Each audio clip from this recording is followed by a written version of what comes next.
మొదటి దినంన ప్రియమైన దేవుని బిడ్డలారా, సొమ్మసిల్లిన వాణిని వెతికి ఆయన ఏమిస్తాడు? ఆయన రక్షించి ఆయన బలం ఇస్తాడు. దేవునికి స్తోత్రం. ప్రియమైన దేవుని బిడ్డలారా, సొమ్మసిల్లిన వానికి బలం ఇచ్చేవాడు ఆయనే. గడిచిన రాత్రి అంటే రెండవ దినాన్న నేను మీతో పంచుకున్నాను. ఆయన చేతుల్లోనికి వస్తే వారిని చక్కని పాత్రగా చేస్తాడు. అందవిహీనమైన ఘనహీనమైన విలువ లేని జీవితాలైనా సరే ఆయన చేతుల్లోనికి వస్తే అందమైన ఘనమైన విలువైన జీవితాలుగా నా యేసయ్య చేస్తాడు. ఆ కుమ్మరి వాని చేతుల్లో ఏ మంత్రము ఉండదు, ఏ మాయా ఉండదు. ఆ చేతులతో అందవిహీనమైన మట్టిని, ఘనహీనమైన మట్టిని, విలువ లేని మట్టిని ఎలాగైతే ఏమీ కలపకుండా ఒట్టి చేతులతోటే అందమైన ఘనమైన విలువైన పాత్రగా చేస్తాడో అలాగున యేసు ప్రభు మన జీవితాల్ని అందమైన ఘనమైన విలువైన పాత్రలుగా చేస్తాడని, ఉపయోగకరమైన పాత్రలుగా చేస్తాడని మనము గడిచిన రాత్రి నేర్చుకున్నాం. అయితే మన బాధ్యత ఏంటంటే ఆయన చేతుల్లోనికి రావాలి. ఎలా రావాలని చెప్పాను? ఆ మట్టి ఎలాగైతే సంపూర్ణంగా కుమ్మరివాని చేతుల్లోనికి వచ్చేస్తుందో ఆ మట్టి ఇంకా కుమ్మరివానికి ఎటువంటి సలహాలు ఇవ్వదు. ప్రియమైన దేవుని బిడ్డలారా, అలాగున మనము దేవుని చేతుల్లోనికి సంపూర్ణంగా రావాలని ఒక మాట చెప్పాను, జ్ఞాపకం ఉందా? అంతా ఇచ్చావా దేవునికి? అంతా ఇచ్చావా? ఆదివారాలే ఇచ్చావా? సోమవారం నుంచి శనివారము కూడా దేవునికి ఇచ్చావా? నీ జీవితంలో, నీ కుటుంబ జీవితం, ఉద్యోగ జీవితం, వ్యాపార జీవితం, నీ యవ్వనము, నీ బాల్యము, నీ ముసలితనము, నీవేదైనా కానీ సమస్తాన్ని ఆయన చేతుల్లోనికి అప్పగిస్తే అది మనకి ఆశీర్వాదము అన్నటువంటి మాటలు మనం గడిచిన రాత్రి విన్నాం. అయితే పాత్ర అయితే సరిపోదు. ప్రభు అతి త్వరలో వస్తున్నాడు. ఏ పాత్రలు ఎక్కించుకుంటాడు? బంగారమా, వెండా, కర్ర, మట్టివా? అవి ఏ పదార్థముతో చేయబడినా, ఏ ప్రాంతమైనా, ఏ జాతి అయినా, ఏ కులమైనా, ఏ మతం నుంచి వచ్చిన వారైనా, చదువుకున్న వారైనా, చదువులేని వారైనా, ఆఖరికి ప్రభు వచ్చే సమయానికి రెండు గుంపులు. ఘనమైన గుంపు, రెండవది ఘనహీనమైన గుంపు. ఆ ఘనమైన గుంపులో ఈ పాత్రలు చేరాలి అని అంటే విశ్వాసులు చేరాలి అని అంటే, ఘనత వహించిన వారు అవ్వాలి అని అంటే ఉండాల్సినటువంటి లక్షణాల్లో ఒక 3 మీతో పంచుకున్నాను. ప్రియమైన దేవుని బిడ్డలారా, ఈరోజు ఈ రాత్రి నేను ఈ ఆఖరి రాత్రి నేను మీతో ఈ మాటలు పంచుకుని నేను ఈ ప్రాంతాన్ని విడిచి వెళ్ళిపోతాను. మరలా ఎప్పుడు వస్తానో నాకు తెలియదు, కానీ ప్రభు చిత్తమైతే వస్తాను. కానీ ప్రియమైన దేవుని బిడ్డలారా, అంతవరకు నేను మీతో పంచుకోవడానికి ఈ ఆఖరి మాటలుగా ప్రభు చేత నా మనసుకి అనిపించినటువంటి, నా తలంపులకి లోనికి వచ్చినటువంటి మాటలు ఏంటి అని అంటే, మీరు స్థిరులై ఉండండి. ఇది నా ఆఖరి ప్రసంగం. ప్రియమైన దేవుని బిడ్డలారా, మొన్న నిన్న చెప్పినటువంటి మాటలు, దేవుని మాటలు, అవి మీ జీవితాన్ని బలపరిచాయని అనుకుంటున్నాను. ఒక విషయాన్ని గమనించండి ప్రియమైన దేవుని బిడ్డలారా, నశించిన దానిని వెదకి రక్షించడానికి యేసుక్రీస్తు ఈ లోకానికి వచ్చాడు. ఆయన ఎందుకు వచ్చాడు? నశించిన దానిని వెదకి రక్షించడానికి వచ్చాడు. రక్షింపబడిన వారులారా, ప్రభు వచ్చే వరకు, రాకడ వరకు స్థిరులై ఉండండి. రక్షింపబడిన వారులారా, ప్రభు రాకడ వరకు స్థిరులై ఉండండి. పౌలు ఏ సంఘానికి రాసినా, ఏ పత్రిక రాసినా ఈ మాట రాయకుండా లేడు అసలు. ప్రతి సంఘానికి, ప్రతి పత్రికలోనూ రాసినటువంటి మాట, తిమోతికి రాసిన, ఎవరికి రాసినా, ప్రతి ఒక్కరికి రాసిన మాట ఏంటి అని అంటే, మీరు ప్రార్థనలో స్థిరులై ఉండండి, వాక్యములో స్థిరులై ఉండండి, భక్తి జీవితంలో స్థిరులై ఉండండి, దేవుని గూర్చినటువంటి ఆ విశ్వాస జీవితంలో స్థిరులై ఉండండి, పరిశుద్ధతలో, పవిత్రలో స్థిరులై ఉండండి. ప్రియమైన దేవుని బిడ్డలారా, దేనికైనా విలువ దేనిని బట్టి వస్తుంది అంటే స్థిరత్వాన్ని బట్టి వస్తుంది. ఆమేన్. ఎప్పుడో కట్టారంట తాజ్మహల్, అది ఇంకా అలాగే ఉందంట, చెక్కు చెదరకుండా. అందుకే దాన్ని చూడడానికి అందరూ వెళ్తారు. కూలిపోయి ఉంటే ఎవడే ఇల్లు ఉండేవాడు కాదు. ఎప్పుడో కట్టారంట ఈజిప్ట్లో పిరమిడ్స్ని, ఆ పిరమిడ్స్ ఇంకా అలాగే ఉన్నాయంట, అందుకే చూడడానికి వెళ్తారు. ఎప్పుడో కట్టారంట గ్రేట్ వాల్ ఆఫ్ చైనా, అంటే చైనా దేశంలో ఒక గోడ, పెద్ద గోడ, అది ఇంకా కూలిపోలేదంట, అందుకే అన్ని వేల సంవత్సరాలైనా కోల్లేదని అది ప్రపంచ వింతల్లోకి వింత అయింది. యేసు ప్రభు అంటాడు, ఈ నా మాటలు విని దాని ప్రకారం చేయవాడు బండ మీద ఇల్లు కట్టుకున్నటువంటి బుద్ధిమంతుని పోలి ఉన్నాడు. వాన కురిసెను, వరద వచ్చెను, గాలి విసిరెను. ఇసుక మీద కట్టబడిన ఇంటికి, బండ మీద కట్టబడిన ఇంటికి తేడా ఒకటే. సిమెంట్ ఒకటే, ఐరన్ ఒకటే, కాంక్రీట్ ఒకటే, కానీ తేడా మాత్రం ఒకటే. ఆ తేడా ఏంటంటే ఇసుక మీద కట్టింది కూలిపోయింది, బండ మీద కట్టింది కూలిపోలేదు. సిమెంటు, కాంక్రీటు అన్ని ఒకటే అయినా ఒకే ఒక దాంట్లో తేడా కనబడిపోయింది. అదేంటంటే స్థిరత్వము. ప్రియమైన దేవుని బిడ్డలారా, ఆ చెట్టు ఫలాన్ని చూచి ఆ చెట్టు ఎటువంటిదో చెప్పొచ్చు అన్నాడు యేసు ప్రభు. నిజముగా క్రైస్తవుల్లాగే చాలా మంది అవుతారు. మీటింగులకు వస్తారు, మందిరాలకు వెళ్తారు, పాటలు పాడతారు, ప్రసంగాలు వింటారు, ప్రసంగాలు చేస్తారు. కానీ ప్రభు రాకడ వరకు స్థిరంగా ఉన్నవాడే నిజమైనటువంటి విశ్వాసి. ప్రియమైన దేవుని బిడ్డలారా, 3.5 సంవత్సరాలు అందరితో కలిసే తిరిగాడు ఇస్కరియోతు యోధా.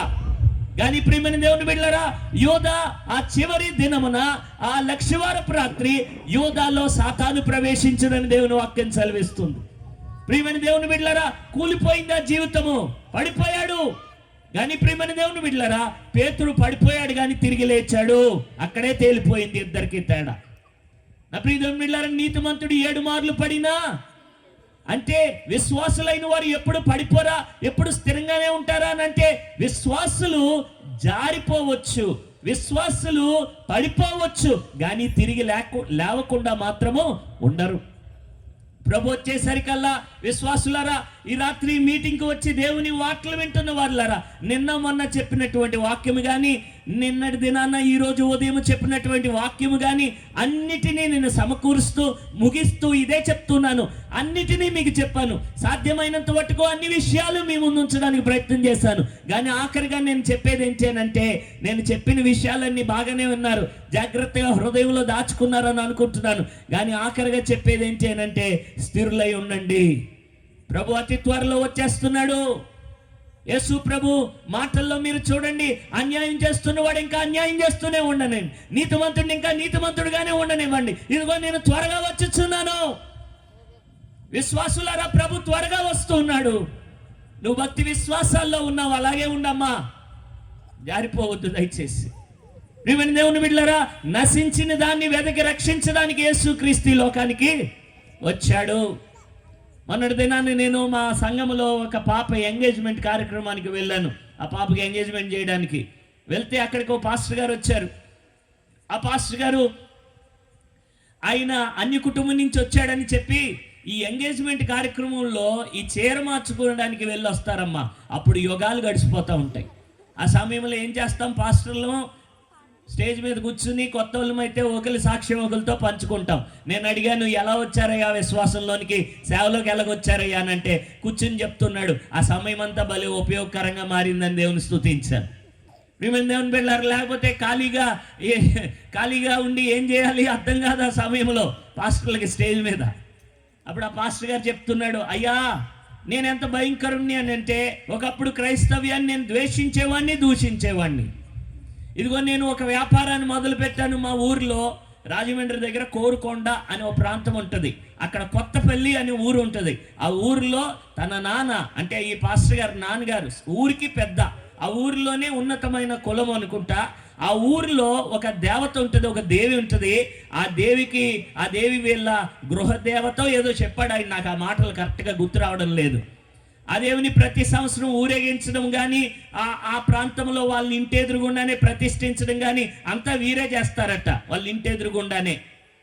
అయితే ఎంత విపరీతమైనటువంటి ఆ విగ్రహారాధన ఆ భజనలో ఉండేవాళ్ళంటే డైరెక్ట్గా కనిపించేదట దేవి. మీకు నేను చెప్పేది అర్థమవుతుందా? నా ప్రియ దేవుని బిడ్డలారా, డైరెక్ట్గా మనిషిలాగా కనిపించేదట. అయితే ఈయన ఈ వ్యాపారం మొదలుపెట్టిన తర్వాత వ్యాపారంలో డబ్బులు బాగా వచ్చిన తర్వాత అన్ని అలవాట్లు కూడా బాగా వచ్చినాయి. డబ్బులతో పాటు ప్యాకెట్ వచ్చింది, వ్యభిచారం వచ్చింది, ఇంకా అన్ని అలవాట్లు, ఒక అలవాటు అని కాదు, త్రాగుడు వచ్చింది, అన్ని అలవాట్లు వచ్చినాయంట. ఎప్పుడైతే అన్ని అలవాట్లు వచ్చిందో ఇల్లంతా నాశనం అయిపోతుంది. ఇంట్లో బాగోలేదు పరిస్థితి, ఒంట్లో అస్సలు బాగోలేదు పరిస్థితి. అన్ని అలవాటు అయిన తర్వాత ఇల్లు అంతా గొల్లైపోయింది. యూరిన్ పోసుకుంటే యూరిన్ వచ్చేది కాదంట, కానీ రక్తం వచ్చేదట. ఆయన ఒంటి మీద ఎంతెంత పుండ్లు, ఆ పుండ్లలో నుంచి రసికార్త ఉండేదట. ఎవరు దగ్గర రావడానికి ఇష్టపడే వాళ్ళు కాదట. చూశాడు ఎందుకు వచ్చిన బతుకు భార్యతో సక్రమమైనటువంటి ఆ సంబంధం లేదు, సరైనటువంటి సహవాసం సరిగ్గా లేదు, గొడవలు ఒంట్లో బాగోలేదు. అటువంటి సమయంలో కూడా ఎవరో వీధిలో పాస్టర్ గారు మీటింగ్ పెడితేనట, కూటమి పెడితేనట, ఎవరో క్రైస్తవ కుటుంబం కూటమి పెట్టించుకుంటేనట పాస్టర్ గారిని కొట్టడానికి వెళ్ళిపోయాడంట. ఎందుకనంటే వాళ్ళ నాన్న ఎందుకురా వెళ్తున్నావు కర్రట్టుకున్నానంటే ఈరోజు వీధిలోకి వచ్చాడు, రేపొద్దున్న ఇంట్లోకి వచ్చేస్తాడు వీడు అని అన్నాడంట. అలాంటి క్రూరమైనటువంటి వాడినయ్యా నేను, దౌర్భాగ్యుడినయ్యా, దుష్టుడినయ్యా. మా నాన్నగారు ఆపారు, తప్పురా, మనం ఊరేగించేటప్పుడు వాళ్ళు ఎవరు ఏం మనల్ని అనట్లేదు కదా, కాబట్టి వాళ్ళు ఏదో ప్రార్థన పెట్టుకుంటున్నారు రోడ్డు మీద, మనం ఎందుకు వాళ్ళని ఆటంకపరచొద్దని అన్నా సరే లోపల దాచిపెట్టేదాకా ఈయన ఊరుకునేవాడు కాదట. అయితే ఒకరోజు తాగేసి చచ్చిపోదాం అనుకున్నాడట. వాళ్ళ నాన్నగారేమో ఊరి పెద్ద, అందరికీ నీతి చెప్తాడు, న్యాయం చెప్తాడు. అయితే అటువంటి సమయంలో ఉదయం చచ్చిపోతే బాగోదనుకుని మందు తీసుకుని రాత్రి తాగేసి రాత్రే చచ్చిపోదాం, నిద్దట్లో చచ్చిపోయినట్లుగా చచ్చిపోదాం అనుకున్నాడట. అయితే మందు కొనుక్కున్నాడు. అయితే అర్ధరాత్రి చనిపోదాం అనుకునేటప్పుడు అనుకున్నాడట, ఆఖరిగా ఒక సినిమా చూసి చచ్చిపోదాం అనుకున్నాడంట. చూడండి, ఆఖరిగా ఒక సినిమా చూసి చచ్చిపోదామని అనుకుంటే ఆ సినిమా ఆఖరి షో ఏదో పేరు ఉంటుంది కదమ్మా, ఆ పేర్లు నాకు గుర్తులేవు. ఆ షో కొరకు వెళ్తే ఆ ఆఖరి దానికి ముందు ఇంకో షో ఉంటుంది, ఆ షో ఇంకా అవ్వలేదంట, ఇంకా పావుగంట టైం ఉందంట. ఆ సినిమా హాల్ దగ్గర నిలబడి ఎలాగా చచ్చిపోతాను, దేవతలందరినీ దేవుళ్ళందరినీ ఒకసారి పిలుద్దాము, ఏ దేవుడైనా దేవత అయినా నన్ను రక్షిస్తే నేను ఆ దేవుడికి దేవతకి ఊర్లో గుడి కడతాను అని మొక్కుకుందామని చెప్పి ప్రతి దేవుడి పేరు, ప్రతి దేవత పేరు ఎత్తి ఇదిగో మనసులో స్మరణ తెచ్చుకుని నన్ను బాగు చేయి, నా జీవితాన్ని ఇదే ఆఖరి సమయం, ఇంకా నువ్వు బాగు చేస్తూ ఇప్పుడే చేయగలవు, లేకపోతే ఇదిగో వాళ్ళ ఇంటి దేవతను వాళ్ళ నమ్ముకున్నటువంటి ఆ దేవిని కూడా పిలిచాడట. ఏ దేవుడు పలకలేదట. ఆ సినిమా హాల్ ఎదురుగుండా ఒక పెద్ద సిలువ ఉందంట. ఆ సిలువను చూస్తాడంట. రోడ్డు మీద కట్టారు ఎవరో సిలువను, సినిమా హాల్ ఎదురుగుండా కట్టారంట. భలే కట్టారు కానీ. అయితే సినిమా హాల్ ఎదురుగుండా ఉంటే ఆ సిలువను చూసి అనిపించిందంట, యేసు ప్రభువుని కూడా ఒకసారి అడుగుదామా అని. కానీ మనసులో అనిపించిందంట, చిచ్చిచ్చి నేను అస్సలు అడగనాను అనుకున్నాడంట. అయితే చచ్చిపోతున్నాను కదా, చచ్చే ముందు ఎవరైతే ఉందని చెప్పి, యేసు ప్రభువా నువ్వు నిజమైన దేవుడు అయితే నన్ను రక్షిస్తావా, నేను నీలోనికి వచ్చేస్తాను అన్నాడంట. సిలువలో నుంచి 2 చేతులు వచ్చినాయి అన్నమాట అంటమ్మా. గాయపడిన 2 చేతులు సిలువలో నుంచి ఇలాగొచ్చినాయి అంట. ఆయన ఇటు చూశాడంట, ఎవరికి కనిపించట్లేదు, ఈయన కనిపించింది. ఒళ్ళు జల్దరిచ్చేసిందంట, ఒక్కసారిగా చెమటలు పట్టేసినాయి అంట. ఒళ్ళంతా వణికిపోతుందంట. ఆ చేతులు నిజంగా కళ్ళార కనిపించినాయి. వెంటనే అక్కడే పడ్డాడు. దేవుని దగ్గర పాపమును నిమిత్తమై పశ్చాత్తాపము పరిశుద్ధాత్మ దేవుడు హృదయంలో పుట్టించినట్టున్నాడు. దైవ చిత్తానుసారమైన దుఃఖము ఏం కలిగిస్తుంది? మారు మనసు నిమిత్తమైనటువంటి రక్షణార్థమైనటువంటి మారు మనసు కలిగిస్తుంది. నా ప్రియ దేవుని బిడ్డలారా, అప్పుడు ఆ వ్యక్తి పాస్టర్ గారిని, ఆ ఊర్లో పాస్టర్ గారిని కలుద్దాం అనుకున్నాడట. మనసులో అనిపిస్తుందంట, మొన్నే కొట్టడానికి పోయావు ఆ పాస్టర్ గారు, ఒకటే పాస్టర్ గారు, మొన్నే కొట్టడానికి పోయావు ఆ పాస్టర్ గారిని ఎలా కలుస్తావురా సిగ్గు లేకుండా అని అనిపిస్తుందంట. కానీ చిచ్చిచ్చి చచ్చిపోయే ముందు సిగ్గెందుకు నాకు ఇంకా అని చెప్పి, ఇంత గొప్ప దేవుడు తను ప్రత్యక్షపరుచుకున్నాడు, ఆ దేవుని గురించి నేను ఖచ్చితంగా తెలుసుకోవాలని చెప్పి పాస్టర్ గారి ఇంటికి పరిగెడితే, ప్రియమైన దేవుని బిడ్డలారా, పాస్టర్ గారు అప్పుడే విజయవాడ బస్సు ఎక్కేసి వెళ్ళిపోయాడని చెప్పారట. సెంటర్కి వచ్చాడట. సెంటర్కి వస్తే, ఆ కొత్తపల్లి సెంటర్కి వస్తే అప్పుడే విజయవాడ బస్సు, విజయవాడ కాదు రాజమండ్రి దగ్గర గోకవరం బస్ స్టాండ్ అని ఉంటుంది, ఆ బస్సు వెళ్ళిపోతుందంట. పాస్టర్ గారు అది ఎక్కి లోపల ఉన్నాడట, వెళ్ళిపోతున్నాడట. అంత దూరం వెళ్ళిపోయిన వాడు బస్సు ఆగిపోయి కింద దిగిపోయాడంటే, ఎందుకు దిగిపోయాడో తెలియదట. దిగిపోయిన ఆయన దగ్గరికి ఈయన వెళ్ళి అన్నాడట, పాస్టర్ గారు ఎందుకు దిగిపోయారండి, మీరు విజయవాడ వెళ్తున్నారంట కదంటే, బాబు ఇది డైరెక్ట్ బస్సు కాదంట, గోకవరం బస్ స్టాండ్ వెళ్తే నేను అక్కడి నుంచి రాజమండ్రిలో కాంప్లెక్స్కి వెళ్ళి అక్కడి నుంచి విజయవాడ వెళ్ళాలి, డైరెక్ట్ బస్సు ఒకటి వస్తుంది, దానికోసం వెయిట్ చేస్తున్నాను, దిగిపోయాను అని అంటే, మనసులో అనుకున్నాడంటే నా కోసమే దిగిపోయినట్టు ఉన్నారు అని చెప్పి, అయినా నువ్వు నన్ను పలకరించవు కదా, ఎప్పుడు నన్నెందుకు పలకరిస్తున్నావు అని అంటే, ఇలాగ నా జరిగిందంతా చెప్పాడట. అప్పుడు ఇంటికి తీసుకెళ్ళి వాక్యం చూపించి నశించిన దాన్ని వెదకి రక్షించడానికి యేసు ప్రభు దేవాది దేవుడు నరావతారధారికి లోకానికి వచ్చాడయ్యా. మన పాపముల కొరకు ఆయన వెల చెల్లించాడు తన ప్రాణాన్ని. ఆయన మృత్యుంజయుడిగా తిరిగి లేచాడు. ఆయన నమ్ముకుంటే ఏ శిక్షా విధి లేదు. మన రోగములు ఆయన వహించెను, మన వ్యసనములను ఆయన సహించెను. మన సమాధానార్థమైన శిక్ష ఆయన పైన మోపబడెను. ఆయన నలుగొట్టుట యెహోవాకు ఇష్టమాయెను. ఈ మాటలన్నీ చెప్తే అక్కడే ప్రభుని అంగీకరించాడు. బైబిల్ పట్టుకున్నాడు, ఇంటికి వచ్చాడు. కొన్ని రోజుల్లోనే రక్తం కారడం ఆగిపోయింది ప్రియులారా, యూరిన్లో నుంచి. ప్రియమైన ఒంటి మీద బొబ్బలన్నీ తగ్గిపోయినాయి. మనిషి ఆరోగ్యంగా మారిపోయాడు. మనిషి మాత్రమే కాదు, మనసు కూడా మారిపోయింది. పేకాట ఇష్టం లేదు, తాగుడు ఇష్టం లేదు, వ్యభిచారం ఇష్టం లేదు. మనిషి మొత్తం మారిపోయాడు ప్రియులారా. ఇంట్లో అన్నాడంట, నేను యేసు ప్రభులోనికి వెళ్ళిపోతానంటే, ఏంటి ఆ మతం తీసుకుంటావు? ఒకప్పుడు వీధిలో మీటింగ్ పెడితేనే కొట్టడానికి పోయావురా, ఆ మతంలోనికి ఎలా వెళ్ళిపోతావురా అని అంటే, నా బ్రతుకు మార్చేసింది ఆయనే, నా జీవితం మార్చేసింది ఆయనే, నా మనసు మార్చింది ఆయనే. ఘనహీనమైన జీవితాలని ఘనమైన జీవితాలుగా చేసేవాడు యేసయ్య. అందవిహీనమైన బ్రతికిని గతించిన రాత్రి రాహాబు గురించి చెప్పాను.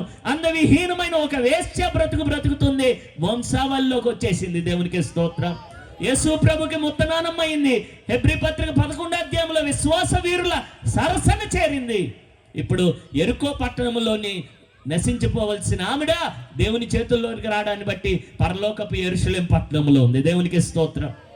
ప్రియమైన దేవుని బిడ్డలారా, ఎందుకు చెప్తున్నాను అంటే, నువ్వు ఎవరివైనా సరే, నీ జీవితం ఎంత నాశనం అయిపోయినా సరే, ఆఖరికి చివరి దశలో ఉన్నావు, ఇంకా ఎవడో నేను బాగు చేయలేడు అన్నా సరే, నా యేసయ్య బాగు చేయగలడు. ఆమేన్. నేను చెప్తున్న మాటలు, ఆ పాస్టర్ గారు నాతో అన్న మాటలు నేను మీకు చెప్తున్నాను ప్రియులరా. ఒక్కడు కూడా నేను కల్పించవలసిన అవసరం నాకు లేదు. ఆ పాస్టర్ గారు అన్న మాట ఏంటంటే, నేను ఎప్పుడైతే ప్రభులోనికి వచ్చానో, బాప్తిసం తీసుకున్నానో, అయ్యా ప్రభు సేవ చేయమని దేవుడు నన్ను ప్రేరేపించాడు. ఇప్పుడు 5 సంఘాలు నడిపిస్తున్నాడు. వాళ్ళిద్దరు కొడుకులు దేవుని సేవ చేస్తున్నారు. అంటే నేను చూశాను ప్రియులరా, కొంతమందిని ప్రభు అంత గొప్ప కార్యాలు చేసిన తర్వాత ప్రభులోకి వస్తారు, కానీ అవసరాలు తీరిన తర్వాత, రోగం నయమైన తర్వాత వెనక్కి జారిపోయిన వాడిని చూస్తాను. నేను ఈరోజు చెప్పాలనుకున్నది అదేంటి అనంటే, ప్రభు నిన్ను గొప్పగా దర్శించాడు, ప్రభు నిన్ను గొప్పగా స్వస్థపరిచాడు, ప్రభు నిన్ను ఘనమైన స్థితిలోనికి నడిపించాడు. అయితే నీ బాధ్యత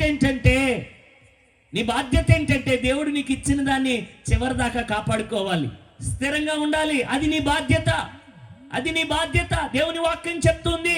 ఫిలిప్పీలకు రాసిన పత్రిక 4వ అధ్యాయము 1వ వచనములో పౌలు అంటున్నాడు, చూడండి.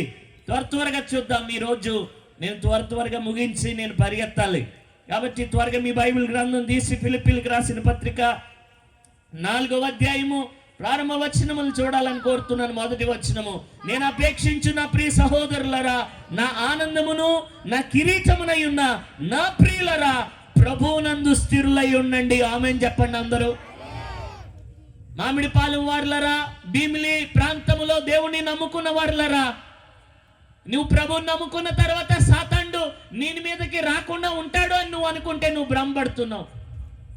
నా ప్రియ దేవుని బిడ్డలారా, యేసు ప్రభుని నువ్వు నమ్ముకున్న తర్వాత కూడా ఇంకా నీ మీద లోకం యొక్క ఆకర్షణ బలంగా పనిచేస్తూనే ఉంటది. శరీరము, అపవాది నిన్ను బలంగా నేలకి కూల్చడానికి ప్రయత్నం చేస్తూ ఉంటారు. చూడండి, అంత్యోకియ అన్న ఊరుంది. ఆ ఊరిలో మొట్టమొదటిసారి యేసు ప్రభుని వెంబడిస్తున్నారని చెప్పి వాళ్ళకి కొత్తగా పెట్టిన పేరు ఏంటంటే క్రైస్తవులు. అక్కడ మొదలైంది క్రైస్తవులు అన్న పేరు. ఈ రోజుకి అది కొనసాగుతుంది.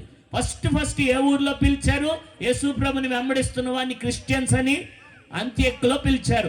ఆ అంత్యొక్క సంఘము ఒక తల్లి సంఘం లాంటిది. అంత్యొక్క సంఘములో చాలా మంది భక్తులు లేచారు. అపోస్తులు లాంటి వారు, అద్భుతమైనటువంటి దైవజనులు నీ పంపించింది ప్రపంచం అంతా అంత్యొక్క సంఘము.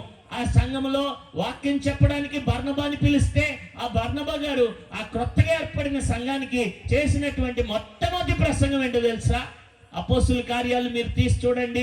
అపోస్తుల కార్యాలు 11వ అధ్యాయము బర్నబా చేసినటువంటి మొట్టమొదటి ప్రసంగము 23వ వచనము, దేవుని కృపను చూచి సంతోషించి, దేవునికి స్తోత్రం. మామిడి మిల్లులో దేవుని కృపను చూసి నేను సంతోషిస్తున్నాను.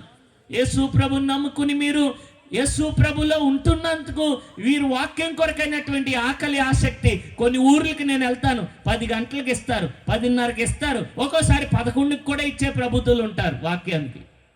నా ప్రియ దేవుని బిడ్డలారా, కానీ మీరు వాక్యం కొరకు చాలా ఆసక్తితో ఉన్నారు, చాలా ఆకలిగా ఉన్నారు. ప్రభు యొక్క కృపను చూసి నేను చాలా సంతోషిస్తున్నాను. మీరు అలాగే ఉండండి, అస్సలు మారద్దు మీరు. నా ప్రియ దేవుని బిడ్డలారా, మారని వారిని మార్చండి, కానీ మారిన మీరు వారిలా మారిపోకండి.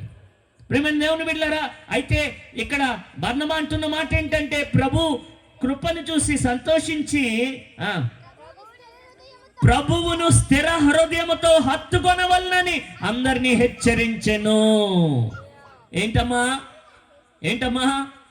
హలో తల్లి, నేను ఈ మాట చెప్తున్నాను వినండి. విమానాల్లో తిరిగి సేవ చేసిన వారు నేలకు పడిపోయిన వాళ్ళు ఉన్నారు, నాకు తెలిసిన వాళ్ళు, నేను చూసిన వాళ్ళు, మీకు కూడా తెలిసే ఉంటుంది వాళ్ళు ఎవరో, నేను చెప్పను. కానీ నా ప్రియ దేవుని బిడ్డలారా, కారణం ఏంటి అని అంటే, గమనించండి, మనము ఇంకా లోకములో ఉన్నాం, పరలోకములో లేము. ఇంకా పాపం యొక్క ఉనికి ఉంది. కాబట్టి జాగ్రత్త, బీ స్ట్రాంగ్ అండ్ స్టేబుల్. దేవునిలో, దేవుని వాక్యములో మీరు బలముగా నిలిచి ఉండండి. In the lord our saviour Jesus Christ, మన ప్రభువులో మనము స్థిరంగా ఉందాం ప్రభు వచ్చేదాకా. ఆమేన్. ఇది చిన్న విషయమని, ఏదో మామూలు విషయమని అని అనుకోకండి. క్రికెట్ ఆడేటప్పుడు ఆ క్రికెట్ ఆడేవాడు స్థిరంగా ఆడకపోతే టీంలోంచి తీసి అవతల పడేస్తారు. సచిన్ టెండూల్కర్ అయినా సరే ఫామ్లో లేడంటారు వాళ్ళని. నా ప్రియ దేవుని బిడ్డలారా, ప్రార్థన జీవితంలో స్థిరంగా ఉండండి. ఈ రోజు గంట చేసి రేపు పొద్దున్న 5 నిమిషాలు చేయకండి. ఆ తర్వాత రోజు అసలు మొత్తానికి మానేయకండి. ఈరోజు మీటింగ్కి వచ్చారు, ఫుల్గా విన్నారు వాక్యం, రేపటి దినాన్న ఫుల్గా ఎండిపోకండి. మీరు బైబిల్ తీసి చదవండి, సమయం గడపండి, ప్రార్థనలో స్థిరంగా ఉండండి, విశ్వాసంలో స్థిరంగా ఉండండి. శోధనలు వస్తాయి, శ్రమలు వస్తాయి, కానీ మీరు స్థిరంగా ఉండండి ప్రియులరా. వాక్యములో స్థిరంగా ఉండండి. ప్రభు కొరకు సేవ చేస్తారు కొంతమంది. నా ప్రియ దేవుని బిడ్డలారా, నేను కొంతమంది యవనస్తులను ఎరుగుదును. వారు మొదట్లో ఎంత గొప్పగా సేవ చేశారో, కానీ ఇప్పుడు దేవునికి అంత దూరస్తులు అయిపోయారు. నా ప్రియ దేవుని బిడ్డలారా, మొన్నటి దినాన్ని నేను ఒక ఆయన మందిరానికి రావట్లేదంటే అని ఫోన్ చేశాను. వింటున్నారా? ఫోన్ చేస్తే వాళ్ళ అబ్బాయి ఎత్తాడు. వాళ్ళ అబ్బాయి ఎత్తి గుడికి వెళ్ళాడండి అన్నారు. గుడికి వెళ్ళాడా అన్నా? ఏ గుడికి వెళ్ళాడు అన్నా? నాకు గుడి అనగానే గుండెలో గుడుకుమంది. అని అంటే ఏ గుడికి వెళ్ళాడు అని అంటే మాలేసుకున్నాడండి అన్నాడు. నా గుండెల్లో గుట్టుకుమంది. ఇంకా చర్చికి వస్తాడు కదా మీ నాన్నగారు అన్నాను. అని అంటే ఏమన్నాడు తెలుసా? చర్చికి మానరండి, చర్చికి కూడా వస్తారండి. అయ్యో దేవా, మీకెంత బాధ అనిపిస్తుంది? సరే, ఇప్పుడు మాల తీసేసి మనం ఇంకోటి పెడదాం. ఫోన్ చేశాను, ఎక్కడికి వెళ్ళి? సినిమాకి వెళ్ళాడు. చర్చికి వస్తాడు కదా నా, చర్చికి కూడా వస్తాడండి మానండి. మీకు అర్థమవుతుందా? ఆయన అంటే మాల అన్నాడు, కానీ అది ఒకటంటే మీకు అంత బాధ అయిపోయింది. కానీ మిగిలిన చర్చికి వస్తూ కూడా సినిమాకి వెళ్ళడం, చర్చికి వస్తూ కూడా మోసం, చర్చికి వస్తూ కూడా వ్యభిచారం, చర్చికి వస్తూ కూడా అయ్యో దేవా. నా ప్రియ దేవుని బిడ్డలారా, మా రాజమండ్రి వైపు తాపేశ్వరం కాజా అని ఒక కాజా ఉంటుంది. ఎప్పుడైనా తిన్నారా? అది ఫేమస్ అక్కడ. కొంతమందిని మందిరంలోను, మీటింగుల్లోను, సేవలోను, పరిచయలోను చూస్తే తాపేశ్వరం కాజాల్లో నుంచి పాకం కారినట్లుగా భక్తి కారుతూ ఉంటుంది వాళ్ళ ముఖంలో నుంచి. కానీ ఇదే మనుషుల్ని మీటింగ్లు అయిపోయాక, ఇదే మనుషుల్ని మందిరంలోంచి బయటికి వెళ్ళిపోయిన తర్వాత, ఇదే మనుషుల్ని బజార్లో కనిపిస్తే బూతులు వినబడతాయి వాళ్ళ నోటమ్మట, సినిమాలు శబ్దాలు వినబడతాయి వాళ్ళ ఇంట్లో నుంచి, వాళ్ళ ఫోనుల్లో వేరేవన్నీ కనబడతాయి. ఏం లేదు వాళ్ళకి, ఇక్కడ ఒకలాగా, ఇంకో చోట ఇంకొకలాగా. యేసు ప్రభు అన్న మాట ప్రియ దేవుని బిడ్డలారా, నన్ను వెంబడింపగోరువాడు తను ఉపేక్షించుకుని తన సిలువనెత్తుకుని నన్ను వెంబడించాలి. ఆయన ఇండైరెక్ట్గా ఒక మాట అన్నాడు. అదేంటంటే, అయితే వెచ్చగా ఉండు, లేకపోతే చల్లగా ఉండు. ఈ అటు ఇటు కానీ బతుకొద్దు, స్థిరంగా ఉండు దేవునిలో. సమరీయులు అంటే ఎవరో తెలుసా? అటు యూదులు కాదు, ఇటు అన్యులు కాదు. ఇటు యూదుల్లాగా ఉండరు, ఇటు అన్యుల్లాగా ఉండరు, సగం లాగా ఉంటారు. క్రైస్తవులరా, మనము స్థిరులుగా ఉండాలి అని అంటే ఈరోజు 7 విషయాలు చెప్తాను. 7 విషయాలు వెళ్ళేటప్పుడు సంపూర్ణంగా పెట్టేసి వెళ్ళిపోవాలని నా ఆశ. అప్పుడు ఈ దేవుని బిడ్డలారా, నెంబర్ 1, ఫిలిప్పీలకు రాసిన పత్రిక 4వ అధ్యాయంలో స్థిరులై ఉండండి అని చెప్పినటువంటి పౌలే ఆ స్థిరులుగా ఉండడానికి సంఘానికి ఫిలిప్పీ పత్రిక ప్రియులరా చెరసాల్లో ఉండి రాస్తున్నాడు పౌలు గారు. ఆ ఫిలిప్పీలకు రాసినటువంటి ఆ పత్రిక అద్భుతమైన పత్రికలో మీరు చూస్తే నెంబర్ 1 స్థిరం ఉండాలి అని అంటే సహవాసం ఉండాలి. అందరు చెప్పండి, ఏముండాలి? గుర్తుపెట్టుకోండి, రాసుకుంటే ఇంకా మంచిది. ఎందుకంటే మీరు గుర్తుపెట్టుకుందాం అనుకుంటారు, అటు అలాగన ఆ రోడ్డు దాటంగానే, అదే బ్యాంక్ కాలనీ ఏదో అన్నారు కదా, అక్కడికి వెళ్ళంగానే సాతాన్ గడు మొత్తం అన్ని డస్టర్ తీసుకుని అరేంజ్ చేసేస్తాడు మీ బ్రెయిన్లో. నా ప్రియ దేవుని బిడ్డలారా, జాగ్రత్తగా వినండి. ఒక మనిషి స్థిరంగా ఉండాలి అని అంటే విశ్వాస జీవితంలో, ప్రార్థనా జీవితంలో, వాక్యములో, ప్రభు కొరకైనటువంటి ఆ సేవలో స్థిరంగా ఉండాలి అని అంటే నా ప్రియ దేవుని బిడ్డలారా, నెంబర్ 1 సహవాసం ఉండాలి. ఏముండాలి? నాకు స్నేహితుడు ఉండేవాడు నా చిన్నప్పుడు. హోలీ ఏంజల్స్ అని ఒక స్కూల్ ఉండేది. ఆ స్కూల్లో నేను 5వ తరగతి 6వ తరగతి చదువుతున్నటువంటి కాలం అది. వాళ్ళ నాన్నగారు వారు ఒక బ్రాహ్మణ కుటుంబం చెందిన వారు. ఆ అబ్బాయి రాజా వాడి పేరు. వాడు నా పక్కనే కూర్చున్నాడు. అయితే వాళ్ళ నాన్నగారు ఇన్కమ్ ట్యాక్స్లో ఆఫీసర్. అయితే ఆ ఇన్కమ్ ట్యాక్స్ క్వార్టర్స్లో వాళ్ళు ఉండేవాళ్ళు. వీడికి ఎలా తెలిసిందో ఏమో యేసు ప్రభు ప్రేమ గురించి తెలిసింది. నన్ను అడిగాడు. ఏమని అడిగాడనంటే, యేసు ప్రభు ఎవర్రా, యేసు ప్రభు గురించి ఇంకా తెలుసుకోవాలన్న. నాకు అసలు ఇంకా చెప్పాను. వాడు బైబిల్ అడిగాడు, బైబిల్ ఇచ్చేసా. బైబిల్ ఇచ్చిన తర్వాత రోజు ఉంది నా సంగతి. వాళ్ళ అమ్మగారు వచ్చారు, మంచి వార్నింగ్ ఇచ్చారు నాకు. బాబు, ఎలాంటి పుస్తకాలు మా ఇంట్లో అసలు వీళ్ళ నాన్నగారు తిట్టేశారు బాబు ఆ పుస్తకాన్ని చూసి. అప్పుడు వీడంటాడు, నేనేమ్మా నాన్ని, నువ్వెందుకు ఆడిని తిడుతున్నావు అని ఈడు రైజ్ అయిపోతున్నాడు వాళ్ళ అమ్మ మీద. పోన్లేరా బాబు, బాగానే ఆదుకున్నావు నన్ను అనుకున్నాను. యేసు ప్రభు గురించి ఎలాగన బైబిల్ చదువుతూ నా దగ్గర ఇంకా అనేక విషయాలు తెలుసుకున్నాడు. వాడు చచ్చికెళ్ళడు. అయితే వాడి నెమ్మదిగా ప్రభు మీద ఒక గొప్ప విశ్వాసాన్ని కలిగి ఉండడం నేను చూశాను. ఎంత గొప్పగా మారిపోయాడంటే, నేను అదే సంవత్సరము లంచ్ టైంలో మోకాళ్ళు వేసి ప్రార్థన చేసేవాడు క్లాస్ రూమ్లో. వాడు మీరు అనుకోవచ్చు, క్లాస్ రూమ్లో నేను మోకాళ్ళు వేస్తానయ్యా అదేమన్నా గొప్ప అని అనొచ్చు మీరు. గొప్పే. ఎందుకంటే క్లాస్ రూమ్లో వేయడం కాదు, వాడికి పోలియో అయినా వేసేవాడు. వాడికి ఏంటి? పోలియో. వాడు 2 ఈ క్లచెస్ మీద వచ్చేవాడు, కర్రల మీద వచ్చేవాడు. వాడికి పోలియో అయినా మోకాళ్ళు వేసేవాడు. అయితే డాక్టర్లు చెప్పారు, ఈ క్లచెస్ మీద నువ్వు నడవకపోతే కాళ్ళు మొత్తానికి చచ్చిపడిపోతాయి, నువ్వు అస్సలు కాళ్ళు వాడకూడదని, నడవగలి కానీ అసలు వాడకూడదని చెప్పారు. అయితే రాను వీడి భక్తి పెరిగిపోయింది, విశ్వాసంలో పెరుగుతున్నట్లు నాకు అనిపించింది. ఎంతగానంటే ఒకరోజు నా దగ్గరికి వచ్చి, ఒరే మా నాన్న ఆ బైబిల్ చదవడం చూసి ఆ తలను గోడకేసి కొట్టాడు రా, సిమెంట్ పెచ్చి ఊడిపోయింది కానీ గోడది నా తలకేం అవ్వలేదు చూడు అంటున్నాడు నన్ను. నా కల్లా ఒళ్ళు జలదరిచ్చేసింది, ఈడేంట్రా ఎలా అయిపోయాడు ఈడని. ఏమంట? గోడ సిమెంట్ పెచ్చి ఊడిపోయింది కానీ నా తలకి ఏమవ్వకుండా యేసయ్య కాపాడాడు చూడు అంటున్నాడు. వాడి వయసు ఎంత, వాడి విశ్వాసం చూడండి అని అంటే నేను మహామురిసిపోయాను. ఇలాగున మాట్లాడితే యేసు ప్రభు గురించి మాట్లాడేవాడు. కానీ ఒక బాధ ఏంటంటే, క్రికెట్ ఆడుతుంటే వాళ్ళని చూసి నేను కూడా ఎప్పుడు ఆడతానో అనేవాడు. పరుగు పందాలు పెడితే యానివర్సరీకి నేను కూడా ఎప్పుడు పరిగెడతాను అనేవాడు. బాధ అనిపించేది నాకు, కానీ నేనేం చేయలేని పరిస్థితి. అయితే ఒకరోజు ఎగ్జామ్స్ రాస్తున్నాం. ఆ యాన్యువల్ ఎగ్జామ్స్ రాస్తున్నప్పుడు వాడు నా పక్కన కూర్చుని నీకు ఒకటి చెప్పాలరా అన్నాడు. ఒరే పరీక్షలు రాస్తున్నాం కదా, అయిపోయి మాట్లాడుకుందాం, నీకే ఫస్ట్ ర్యాంక్ బాగానే వచ్చేస్తుంది, నాకే నేను బాగా రాయాలి అని చెప్పి నేను టెన్షన్ క్యాండిడేట్ని అనమాట. అయితే నేను అలాగంటే సరే తర్వాత చెప్తానన్నాడు. ఎగ్జామ్ అయిపోయిన తర్వాత వాడు మంచి డాక్టర్ అవ్వాలని, వాడి క్లాస్లో ఫస్ట్ వచ్చేవాడు. వాడు ఎగ్జామ్ అయిపోయిన తర్వాత నా దగ్గరికి వచ్చాడు సంతోషంగా. ఆ కర్రల మీద ఇలాగ వచ్చాడు. ఇలా వచ్చి ఏంట్రా చెప్పు అన్నాను. నవ్వుతూ ఇలా అన్నాడు, ఒరే మా నాన్న అప్పట్లో అంటే సుమారుగా నా పీజీ అయిపోయే 15-16 సంవత్సరాలు అవుతుంది.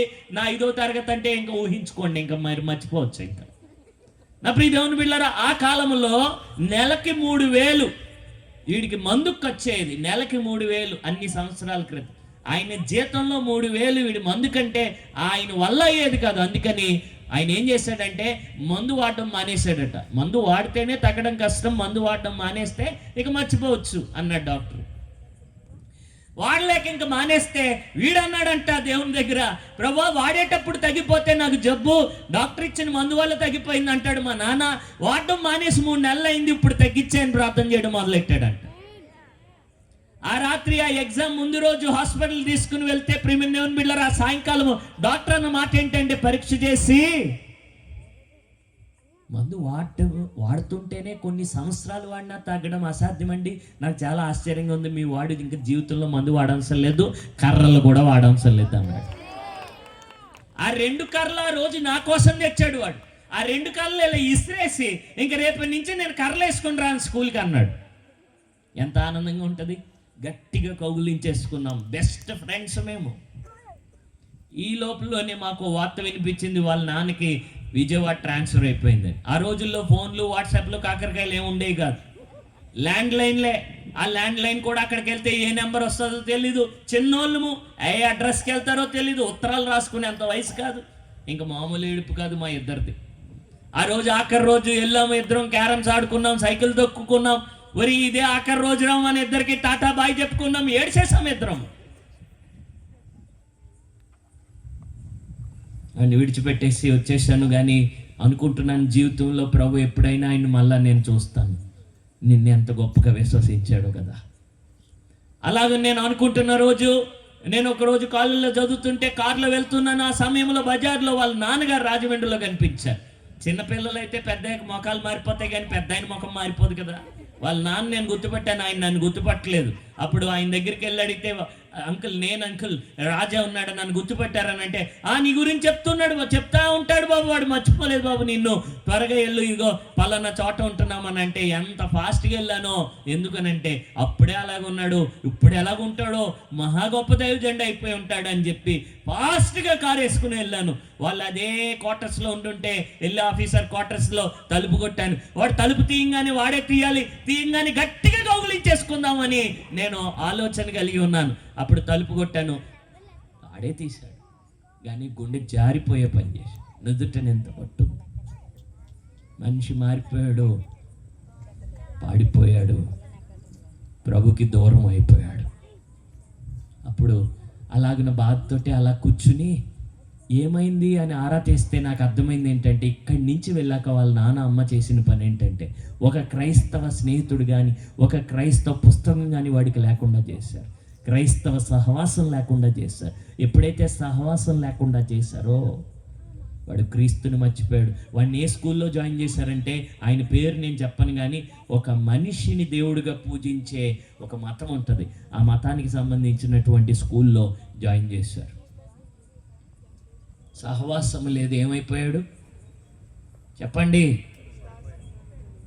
ఒకటి, దేవునితో సహవాసం ఉండాలి ప్రతిరోజు, లేకపోతే స్థిరంగా ప్రసంగికుడైనా, పాస్టర్ అయినా, సంఘ పెద్ద అయినా, పెద్ద పెద్ద మీటింగులు పెట్టించేవారు, ఎవరైనా కానీ ప్రతిరోజు ఎవరితో సహవాసం ఉండాలి మనకి? రెండవది, పరిశుద్ధులతో సహవాసం ఉండాలి. ఎవరితోటి? విశ్వాసిక విశ్వాసితో, విశ్వాసిక విశ్వాసితో. పొత్తేంటి? దేవుడు ఎప్పుడైనా మనల్ని ఏది వద్దన్నాడంటే, ఏదైతే మనకి మంచిది కాదు అదే వద్దన్నాడు. ఆ పండు తినొద్దు అన్నాడు.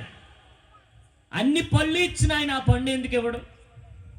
నా ప్రియ దేవుని బిడ్డలారా, కనానీయులతోటి సంధి చేసుకోవద్దు, వాళ్ళకి నీ పిల్లల్ని ఇవ్వద్దు, వాళ్ళ పిల్లలు నువ్వు తెచ్చుకోవద్దు అని ఇశ్రాయేలుతో చెప్పాడు. చెప్తే వీళ్ళు విన్నారు కాదు. మీకు వాళ్ళతో పొత్తు వద్దు, వాళ్ళతో సహవాసం వద్దు అంటే క్రైస్తవులు ఎవరితో మాట్లాడకూడదా? ఐసోలేటెడ్గా ఉండాలి? No no no, don't get accommodated, don't live an isolated life. దానియేలు, షడ్రక్, మేషక్, అబేద్నెగోలు తెలుసా మీకు? వాళ్ళు బబులోని దేశానికి వెళ్ళారు. తెలుసా మీకు? వాళ్ళ పేర్లు మార్చేశారమ్మా. దానియేలుకి ఏ పేరు పెట్టారు? బెల్షస్సర్. షడ్రక్ మేషక్ అబేద్నెగోల పేర్లు మీరు అనుకుంటారు అవి యోధనామాలని. కాదు, బబులోని దేవత పేర్లు అయ్యి. వాళ్ళ అసలు పేర్లు హనన్యా, మెషాయేలు, అజర్యా. అవి వాళ్ళ యోధనామాలు. పేరు మారినా భాష మార్చేశారు. కల్దీలు విద్య నేర్చుకోమన్నారు. భాష మారినా బ్రతుకు మాత్రం స్థిరంగా ఉంది దేవునిలో. దేవునికి స్తోత్రం. మీరు బబులోని వెళ్ళిపోవచ్చు. బబులోన్లోని లోకంలో బతుకుతున్నాం. ఈ మీటింగ్లు అయిపోయాక మీరు మళ్ళీ బబులోన్లోనికి వెళ్ళిపోతారు. ఎవరు ఉద్యోగాలు వాలి, ఎవరు వ్యాపారాలు వాలి. కానీ నేను చెప్పేది ఏంటంటే అమ్మా వ్యర్థమైపోనివ్వకండి ఈ వాక్యాల్ని. ఈ విశ్వాసాన్ని, ఈ 3 రోజుల భక్తిని వేస్ట్ అవనివ్వకండి. ఎక్కడి నుంచి అలా ఇంకా ఎదుగుదాం, కానీ అక్కడి నుంచి కిందకు పడిపోవద్దు. మనం అలా పడిపోకుండా ఉండాలనే ఆఖరిగా ఈ మాటలు చెప్పడానికి నేను ప్రేరేపణ కలిగి మీ ముందు చెప్తున్నాను. నెంబర్ 1, నేను చాలా మందిని చూస్తాను మీటింగుల్లో ఎంత ఉజ్జీవింపబడతారో, మీటింగ్లు అయిపోయాక అంత ఉజ్జీవాన్ని లాగి పడేస్తాడు సాతాను గారు. జాగ్రత్త.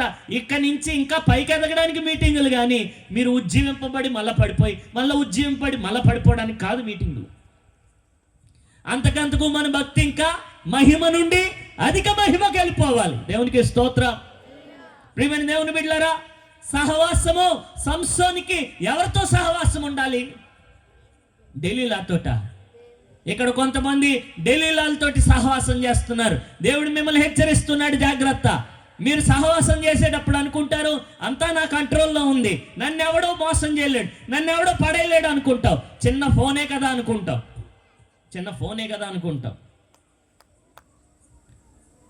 ఆ చిన్నది చాలు. నా ప్రియ దేవుని బిడ్డలారా, యేసు ప్రభుని వెంబడించేవాడు ఆ రాత్రి దగ్గరగా వెంబడించకుండా కొంచెం దూరంగా వెంబడించాడు పేతురు, అంతే. ఎప్పుడు దగ్గరగా వెంబడించే పేతురు ఆ రోజు మాత్రం దూరముగా అనుంది బైబిల్లో. చూడండి, దూరంగా వెంబడించాడు. కొంచెం గ్యాప్ వచ్చింది దేవుడికి, ఆయనకి, అంతే. సాతానుడు దాన్ని చక్కగా వాడుకున్నాడు. అమ్మా, దేవునితో సహవాసం లేకపోతే, పరిశుద్ధులతో సహవాసం లేకపోతే ఏంటట? ఆదివారం మందిరానికి వెళ్ళకపోతే ఏంటట? మీటింగ్లకు వెళ్ళకపోతే ఏంటట? కొందరు మానుకొనిచున్నట్లుగా సమాజముగా కూడుకొనుట మానద్దు. ఎందుకు చెప్పాడు దేవుడు? ఎందుకు క్రైస్తవులకి సహవాసం కావాలి? సహవాసం లేకపోతే స్థిరత్వము ఉండదు. సహవాసం లేకపోతే ఏముండదు? మీ సహవాసం ఎవరితో ఉండాలి? దేవునితో ఉండాలి. రెండవది, దేవుని బిడ్డలతో ఉండాలి. ఎవరితో ఉండాలి? దేవుని బిడ్డలతోటి. నేను నా మందిరంలో చాలా మంది యవనస్తులు వస్తారు. ఈ మెడిసిన్స్ చదువుతున్నటువంటి ఈ డాక్టర్లు, ఎంబీబీఎస్ స్టూడెంట్లు కానీ, ఇంజనీరింగ్ స్టూడెంట్, వాళ్ళందరికీ నేను ఒకటే చెప్తాను, మీకు చాలా మంది ఫ్రెండ్స్ ఉండొచ్చు, కానీ దేవుని బిడ్డలతో సహవాసం చేయండి అని చెప్తాను. నా ప్రియ దేవుని బిడ్డలారా, మీరు ఫోన్లో మాట్లాడుతూ ఉండొచ్చు, మీకు వేరే ఫ్రెండ్స్ ఉండకూడదని నేను అంటలేదు, కానీ సహవాసం మాత్రం, పొత్తు మాత్రము మీరు దేవుని బిడ్డలతో చేయాలి. నా చిన్నప్పటి నుంచి అమ్మా అయితే దేవునితో, చర్చిలో పరిశుద్ధులతోటి సహవాసంలో ఉండడానికట్లుగా నేను చూసుకున్నాను. దేవుడే నన్ను కాపాడాడు. దేవునికి స్తోత్రం. గుర్తుపెట్టుకోండి ప్రియమైన దేవుని బిడ్డలారా, మనకేముండాలి చెప్పండి? ఒక ఊర్లోనంట మందిరం మానేశాడంట యవనస్తుడు. పాస్టర్ గారి దగ్గరికి వచ్చాడంట. నేను ఎప్పుడో చెప్పాను ఇది, అలా ఇప్పుడు మీకు అవసరమేమో అని చెప్తున్నాను. మీరు ఎక్కడైనా వినే ఉంటారు, కానీ ఉపమానాన్ని మీకు అర్థమవడం కోసం చెప్తున్నాను అంతే. చర్చికి వెళ్ళేవాడు యవనస్తుడు సడన్గా మానేశాడంట. పాస్టర్ గారు అడిగి, ఎరా ఎందుకు మానేసావంటే, మన చర్చిలో ఎవ్వరు నాకు నచ్చట్లేదు అన్నాడంట. ఎవరు నచ్చట్లేదంటే నేను కూడా అంటే, మీరు నచ్చుతున్నారు కానీ ఇంకెవరు నచ్చట్లేదు అన్నాడంట.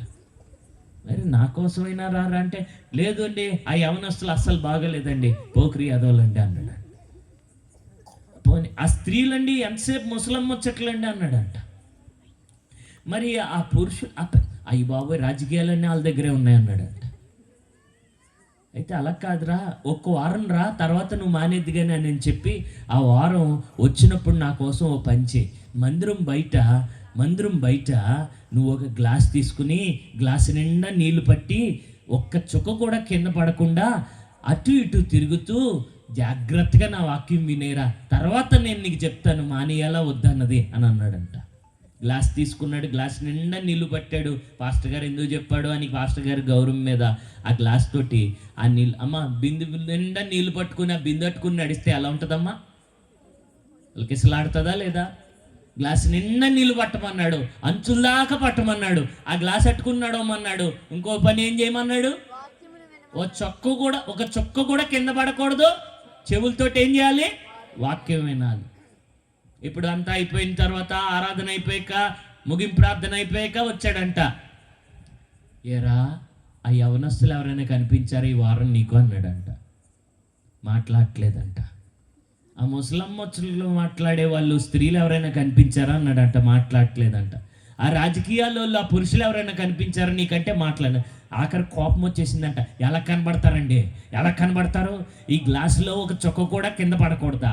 మరో ప్రక్కనేమో మీ వాక్యం వినాలా? ఓ ప్రక్కన గ్లాస్ వంకే చూడనా, మరో ప్రక్కన మీ వాక్యమే విన్నా, నేను ఎన్ని పనులు చేయాలి అని అన్నాడు.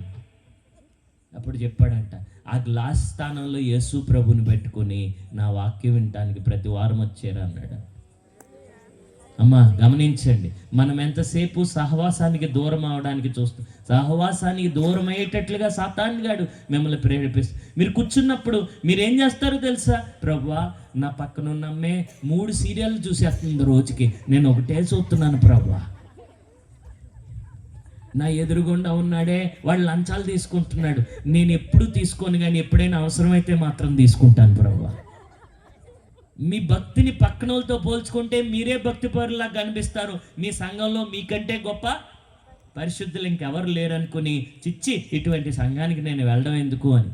నా ప్రియ దేవుని బిడ్డలారా, నాకు ఒక్క పర్ఫెక్ట్ చర్చ్ చూపించండి ప్రపంచంలో. యేసు ప్రభు తప్ప ఎవ్వరూ పర్ఫెక్ట్ కాదు. మనం పర్ఫెక్షన్ వైపు వెళ్తున్నాం. ఆమేన్. స్థిరులై ఉండండి. వాళ్ళ జీవితంలో ఇది ఉంది, వాళ్ళ జీవితంలో ఈ లోపం ఉంది, పాస్టర్ గారిలో ఈ లోపం ఉంది, సంఘంలో ఈ లోపం ఉందని వంకలెట్టుకుని సహవాసాన్ని మానేస్తే అది మీకే నష్టం. మీటింగులు లేకపోతే డినామినేషన్లు అన్నటువంటి గోడలు కట్టుకుని సహవాసాలకి వెళ్ళకపోతే, పరిశుద్ధులతో క్రైస్తవులతోటి మన మధ్య ఎటువంటి వ్యత్యాసాలు ఉండకూడదు. మనం అందరం ఒకే రక్తం చేత కడగబడ్డాం. ఆమేన్. మనందరిలో ఒకే ఆత్మ నివాసం ఉంటున్నాడు. మనమందరం ఒకే నామంలో బాప్తిసం పొందాం. కొందరు మానుకొంచున్నట్లుగా సహవాసము. నెంబర్ 1 దేవునితో సహవాసం. సంసోను సహవాసం పోయింది, అప్పుడే దేవునితో సంబంధము పోయింది. సంసోను నుంచి దేవుని ఆత్మ. నా ప్రియ దేవుని బిడ్డలారా, రెండవది, ఒక మనిషి, ఒక విశ్వాసి ప్రభు రాకడ వరకు స్థిరంగా ఉండాలి అని అంటే ఆత్మీయ ఆనందం. అక్కడ వాక్యంలో ఉంది చూడండి, ఇద్దరు కొట్టుకుంటున్నారంట. వాళ్ళిద్దరికి చెప్తున్నాడు, అమ్మ మీరు సహవాసం మానకండి అమ్మా అని చెప్తున్నాడు. అదే నేను ఇప్పుడు చెప్పాను. ఇప్పుడు దాకా నేను చెప్పే ప్రతిదానికి అక్కడ వాక్యాధారం ఉంది. నా ప్రియ దేవుని బిడ్డలారా, ఇక్కడ ఫిలిప్పీలకు రాసిన పత్రిక 4వ అధ్యాయంలో పౌలు అంటున్నాడు, సుంటికేసిని బతిమాలుకొంచున్నాను అన్న మాటలు మీకు అక్కడ కనబడతాయి. మీరు గమనించి చూస్తే, ప్రభువునందు ఏక మనసు గలవారై ఉండుడి. యువదయును సుంటికేసు బతిమాలుకొనుచున్నాను. అవును, నిజమైన సహకారి ఆ స్త్రీలు క్లెమెంతుతోనూ నా ఇతర సహకారులతోనూ సువార్త పనిలో నాతో కూడా ప్రయాసపడిన వారు గనుక వారికి నీ సహాయం చేయమని నిన్ను వేడుకొనుచున్నాను. ఆ సహకారుల పేర్లు జీవగ్రంథమందు వ్రాయబడి ఉన్నవి. దేవునికి స్తోత్రం. నా ప్రియ దేవుని బిడ్డలారా, గమనించండి, అందరూ ఒకే పని చేయరు. ఒకరు కాళ్ళు, ఒకరు చేతులు. అందరికీ దేవుడు ఒకే బాధ్యత ఇవ్వడు, కానీ మనం అందరం ఏక మనసుతో ఉండాలి. ఆమేన్. మనం స్థిరంగా ఉండాలి అని అంటే మనం పరిశుద్ధులతో సహవాసంలో ఉండాలి. ఈ విషయం మర్చిపోరు కదా. నెంబర్ 2, రెండవది ప్రియులరా, ఆనందించుడి, ప్రభునందు ఆనందించుడి. మరలా చెప్పేదను. నిన్నటి దినాన్న ఉదయాన్న చెప్పానా? మరలా ఏంటి? సైన్యములకు అధిపతి యెహోవా పరిశుద్ధుడు, పరిశుద్ధుడు, పరిశుద్ధుడు. ఎందుకు 3 సార్లు? హెబ్రీ భాషలో చాలా అన్న విశ్లేషణము సూపర్లేటివ్ డిగ్రీ ఉండదు. కాబట్టి ఏదైనా ప్రాముఖ్యమైనది చెప్పాలంటే మామిడి పండు బాగుంది అంటానికి బాగుంది అంటాం, చాలా బాగుంది అంటానికి మనకి చాలా అన్న పదం ఉంటుంది తెలుగులో, కానీ హెబ్రీ భాషలో ఉండదు. అందుకే వాళ్ళు చాలా బాగుంది అంటానికి ఏమంటారు? బాగుంది, బాగుంది అంటారు. అందుకే పరిశుద్ధుడు, పరిశుద్ధుడు బైబిల్ గ్రంథంలో ఒకే ఒక మాట 3 సార్లు రిపీట్ చేయబడింది. అది మన సైన్యములకు అధిపతికి యెహోవా పరిశుద్ధుడు, పరిశుద్ధుడు, పరిశుద్ధుడు. ఇక్కడ పౌలు చెప్తున్నాడు, ఆనందించుడి, ప్రభునందు ఆనందించుడి. మరలా చెప్పుదును. మరలా ఏంటి అని అంటే ఆత్మీయ ఆనందం. రెండవది, స్థిరంగా ఉండాలంటే ఏముండాలి? చాలామంది ప్రియమైన దేవుని బిడ్డలారా, దేవుని సన్నిధిలో ఎంత ఆనందిస్తారో వారు స్థిరంగా ఉంటారు. కొంతమందిని మేకపోతుని బలేసినట్టు తీసుకురావాలి మీటింగ్కి. కొంతమందిని ఇదిగో తాడట్టుకుని కుక్కల్లాక్కు వచ్చినట్టుగా రావాలి చర్చికి. వాళ్ళు వస్తారు వస్తారు వస్తారు వస్తారు వస్తారు, ఏదో రోజు తాడు తెగిపోద్ది, వెళ్ళిపోతారు. వాళ్ళకి ఏం లేదు అని అంటే దైవ సన్నిధిలో ఆనందించే స్థితి లేదు, ఆత్మీయ ఆనందము లేదు. ఓ పాస్టర్ గారిని నేను హైదరాబాద్లో థియోలాజికల్ కాలేజ్లో కలిసినప్పుడు ఆయన నాతోటి ఎలా అన్నాడు. ఆయన ఒక వైశ్య కుటుంబం నుంచి వచ్చాడు, దేవుని నమ్ముకున్నాడు. ప్రియమైన దేవుని బిడ్డలారా, ఆయన దేవుని నమ్ముకున్నాడు అని, తన భార్య నమ్ముకుందని తెలిసిన తర్వాత ఇంట్లో తన తండ్రి ఏమన్నాడంటే, ఆస్తిలో చిల్లి గవ్వ కూడా ఇవ్వను, బయటికి పోరా నువ్వు, నీ కుటుంబం అంటే నువ్వు ఇవ్వకపోయినా పర్లేదు, యేసయ్యే నా ఆస్తి అని చెప్పి ఆస్తి అంతా వదిలేసి కట్టు బట్టలతోటి భార్యని బిడ్డలు తీసుకుని, ఉద్యోగం లేదు ఏమీ లేదు, కట్టు బట్టలతోటి యేసులోనే ఆనందం అని చెప్పుకుని బయటకు వచ్చేసాడు. రూపాయి అద్దెకి సైకిల్ని తీసుకుని ఊరంతా తిరిగి సేవ చేసేవాడట. నాతో ఏమన్నాడు తెలుసా పాస్టర్ గారు, నాతో అన్నమాట, ఆయన అన్నమాట, పాస్టర్ గారు ఒక్కోసారి అద్దెకి కూడా డబ్బులు ఉండేవి కాదండి, కానీ దేవునిలో ఎంతో ఆనందంగా ముందుకి. పాస్టర్ గారు ఒక్కో రోజు ఏమైందో తెలుసా, ఒకరోజు మేము భోంచేసి 3 రోజులైంది. 3 రోజుల నుంచి మంచినీళ్ళే తాగుతున్నాం. మేము తినపోతే తినపోయాం, పిల్లలకు కూడా లేదు ఆహారం, కనీసం గంజి నీళ్ళు కూడా లేవట. ఏమ్మా, గంజి నీళ్ళు కూడా లేకపోతే పిల్లోడిని తీసుకుని ఆకలి అంటుంటే కళ్ళమ్మట నీళ్లు పెట్టుకుని ఆ నీళ్ళని మింగుతూనే రోడ్డు మీద తీసుకెళ్తుంటే ఈ ఐస్ క్రీమ్ బండోడు వచ్చాడంట. ఐస్ క్రీమ్ బండోళ్ళు మామూలు వాళ్ళు కాదు, పిల్లల్ని చూసేసి ఇంకా గట్టిగా శబ్దం చేస్తారు. అక్కడ పిల్లల్ని చూడంగానే అక్కడ ఆగిపోతాడు, అక్కడే ఎక్కువ గట్టిగా శబ్దం చేస్తాడు. ఐస్ క్రీమ్ ఆడు శబ్దం చేయడమేమో ఈడేడుపు ఇంకా రైజ్ అయిపోతుంది, ఈయనకి ఏడుపు వచ్చేస్తుంది. 3 రోజుల నుంచి పిల్లోడికి అన్నం పెట్టలేదు. ఆడ ఐస్ క్రీమ్ నానా ఐస్ క్రీమ్, ఆకలేసేస్తుంది ఐస్ క్రీమ్ అని అంటుంటే రోడ్డు మీద పడి దొల్లేస్తున్నాడట. ప్రభా ఏంటి ప్రభా, మేము పెద్దోళ్ళు, మేము తట్టుకోగలం, వీడు తట్టుకోలేడు ప్రభా, వీడికి ఆకలేస్తుంది ప్రభా, వీడికి అన్నం కూడా పెట్టడానికి నా దగ్గర చిల్లి అవ్వలేదు. చెప్పండి అమ్మా, ఇలాంటి పరిస్థితుల్లో కూడా ఆత్మీయ ఆనందం ఉంటుందా? క్రైస్తవులారా గుర్తుపెట్టుకోండి, ఆత్మీయ ఆనందం అంటే మీలో చాలామంది అనుకుంటారు సంతోషం అని. సంతోషం అంటే వేరు, ఆనందం వేరు. సంతోషం అంటే ఏంటో చెప్తాను వినండి, మీకు రెండింటికి వ్యత్యాసం అర్థం అవుతుంది. చీర కొనుక్కున్నారు, ఏమొస్తుంది? రాదా? మొక్కలు అలా పెట్టారు మీరు, మరే చెప్పరే. చీర కొనుక్కున్నారు, సంతోషం. పురుషులారు మీరు చెప్పండి, బైక్ కొనుక్కున్నారు, ఏమొస్తుంది? చీర కొనుక్కునే వాళ్ళారు ఇప్పుడు చెప్పండి, దానికి రంగు అంటుకుంది, ఇప్పుడు ఏమొస్తుంది? మీరు చెప్పండి, కారు కొనుక్కున్నారు, దానికి సొట్టపడింది, ఇప్పుడు ఏమవుతుంది? మీకు అర్థమై ఉంటుంది. ఇప్పుడు సంతోషాలకి సొట్టలు పడే అవకాశం ఉంటుంది, కానీ ఆనందానికి సొట్టలు పడే అవకాశమే ఉండదు. అది ఆనందానికి సంతోషానికి తేడా. కరువైనా, ఖడ్గమైన, హింస అయినా, వస్త్రహీనత అయినా, ఉపద్రవమైన, మరణమైనా సరే నా ఆనందాన్ని దొంగిలించలేదు. అది నిజమైనటువంటి ఆత్మీయ ఆనందం. పిల్లాడికి తిండి లేదు, ఏడ్చేస్తున్నాడు, ఇంటికి వెళ్ళాడు, వా కాకోలంతో ప్రవక్త పంపించిన దేవుడు అని నాకు తెలుసు. ప్రార్థన చేసుకుంటున్నాడు ఈ లోపల, ప్రభా అరణ్యములో మన్నా కురిపించిన దేవుడు అని నాకు తెలుసు. ప్రార్థన చేస్తున్నాడు, ప్రభుని స్తుతిస్తున్నాడు కరువులో కూడా. నా ప్రియ దేవుని బిడ్డలారా, ఆ సమయంలో ఏమైందో తెలుసా? ఇంటి కాలింగ్ బెల్ మోగింది. ఎప్పుడో మీటింగ్కి వెళ్తే వాక్యం చెప్పి వచ్చేసాడు, వాళ్ళకి ఆనకి ఇవ్వలేదు, కంగారులో మర్చిపోయినట్టు ఉన్నారు. వాళ్ళు వచ్చారట, వచ్చి పాస్టర్ గారు అప్పుడు మీటింగ్కి వచ్చారు, మీరు మీ ఇల్లు ఎత్తుక్కుంటూ వచ్చామండి అని అంటే, ఈయన అంటాడంట బయటుండి హాల్లో, ఏమే విన్నావా, ఇదిగో మన ఇంటికి వచ్చారు, మనం మీటింగ్కి వెళ్ళాను, భోజనం పెట్టి వీళ్ళకి అంటున్నాడంట. వీళ్ళకే తినటానికి లేదు, ఇప్పుడు ఏంటంట భోజనం పెట్టానంటే లోపల ఆవిడ ఏడిసేస్తుందంట. మనమే తిని 3 రోజులు అయింది కదయ్యా, ఎక్కడి నుంచి పెట్టానయ్యా అని. అప్పుడు వాళ్ళు అన్నారంట, అయ్యా అన్నం తినటానికి రాలేదయ్యా, కానుకిచ్చిపోవడానికి వచ్చాను అని చెప్పి 5,000 చేతిలో పెట్టి వెళ్ళిపోయారంట. దేవునికి స్తోత్రం. అమ్మా, ఇటువంటి అనుభవాల్లో నుంచి, ఇటువంటి గొప్ప గొప్ప ఆత్మీయ అనుభవాల్లో నుంచి, దేవునితో సంబంధం సహవాసంలో నుంచి వచ్చేది ఆత్మీయ ఆనందం. అందుకే మొదట సహవాసం ఉంటే వచ్చేదేంటి? సంబంధం ఉంటే వచ్చేదేంటి? సంబంధంలో ఉన్న వాళ్ళకి శ్రమలు రావని కాదు, శ్రమలున్నా ఆ శ్రమలో ఆత్మీయ ఆనందాన్ని సొట్ట పెట్టలేవు, దానికి సొట్ట పెట్టలేవు. అందుకే పౌలు అంటున్నాడు, జైల్లో ఉండి రాస్తున్నాడు, ఆనందించుడి ప్రభునందు. 5 స్టార్ హోటల్లో ఉండి కాదు. ఒక ఆయన జైల్లో ఉన్నాడు, యేసు ప్రభుని నమ్ముకున్నవాడే. అది వియట్నాం దేశం. వియట్నాం దేశంలో ఈయనకే వచ్చు వియట్నాం భాష. అమెరికా నుంచి దైవజనులు వస్తే వియట్నాం భాషలోనికి తర్జుమా చేసేవాడు. యేసు ప్రభుని అలాగ తర్జుమా చేస్తూ తెలుసుకున్నాడు, యేసయ్యని నమ్మేసుకున్నాడు సొంత రక్షకునిగా. వియట్నాం గొర్రెల్లాలకి అమెరికా సైన్యానికి యుద్ధం జరుగుతున్న కాలం అది, అంతర్గత యుద్ధం జరుగుతున్న కాలం అది. ఈ గొర్రెల్లాలు నెగ్గేశారు. ఎప్పుడైతే ఈ నాస్తిక గుంపును ఎగ్గేశారో, ఈ క్రైస్తవ పరిచర్లో ఆ యుద్ధ కాలంలో పరిచర్ చేసిన వాళ్ళందరినీ పట్టుకున్నారు. దాంట్లో ఈయనొక్కడు, ఈయన పేరు హిన్నుని పట్టుకున్నారు. హిన్నుని పట్టుకుని జైల్లో పెట్టారు.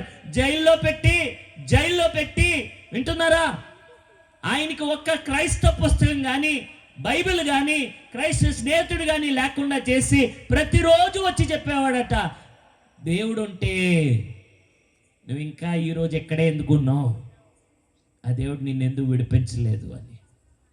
విశ్వాసాన్ని పొడుస్తాడు సాతానుడు.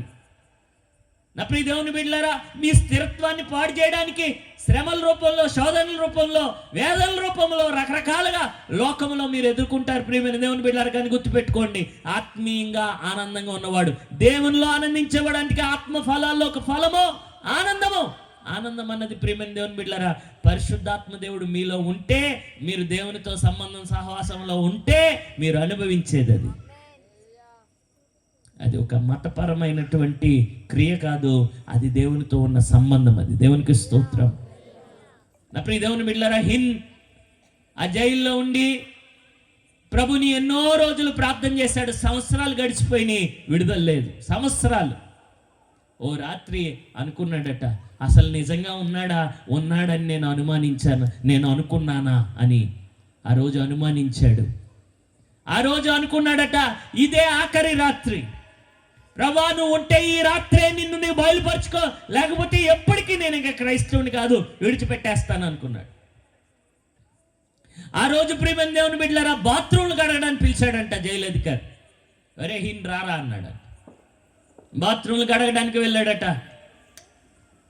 అంటాడు ఆయన చెప్తూ, ఆయన చరిత్రలో ఆ జైల్లో బాత్రూమ్లు ఎంత భయంకరంగా ఉన్నాయంటే వాళ్ళు మనుషుల పశువులు అన్నట్లుగా ఉన్నాయి. కావాలని ఆ బాత్రూమ్ అంతా అలా చేసి వాళ్ళ పార్టీతోటి భయంకరంగా ఆ బాత్రూమ్లన్నీ గోడలు రాసేసి దరిద్రంగా చేసి దాన్ని కడిగించడానికి తీసుకెళ్ళాడు. వెళ్తే ఆ బాత్రూమ్లు కడుగుతున్నాడు ఏడుస్తూ, ఏమైపోయావు నాయనా అని.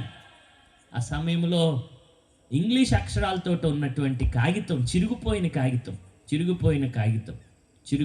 కాగితం, దాని మీద మానవ మలం, పచ్చిగా తెలుగులో చెప్పలేను ఇంక నేను, దాని మీద మానవ మలం అంటే వాళ్ళు నీళ్ళతో గడుక్కోరు, పేపర్లతో తుడుచుకుంటారు. అలా తుడిసేసి పడేసిన కాగితం కనబడంగానే ప్రాణం లేసొచ్చినట్టు అయిందంట. ఇంగ్లీష్లో అక్షరాలు చూసి చాలా కాలమైంది. వెంటనే ఆ కాగితాన్ని నీళ్ళతో కడిగేసి చూస్తే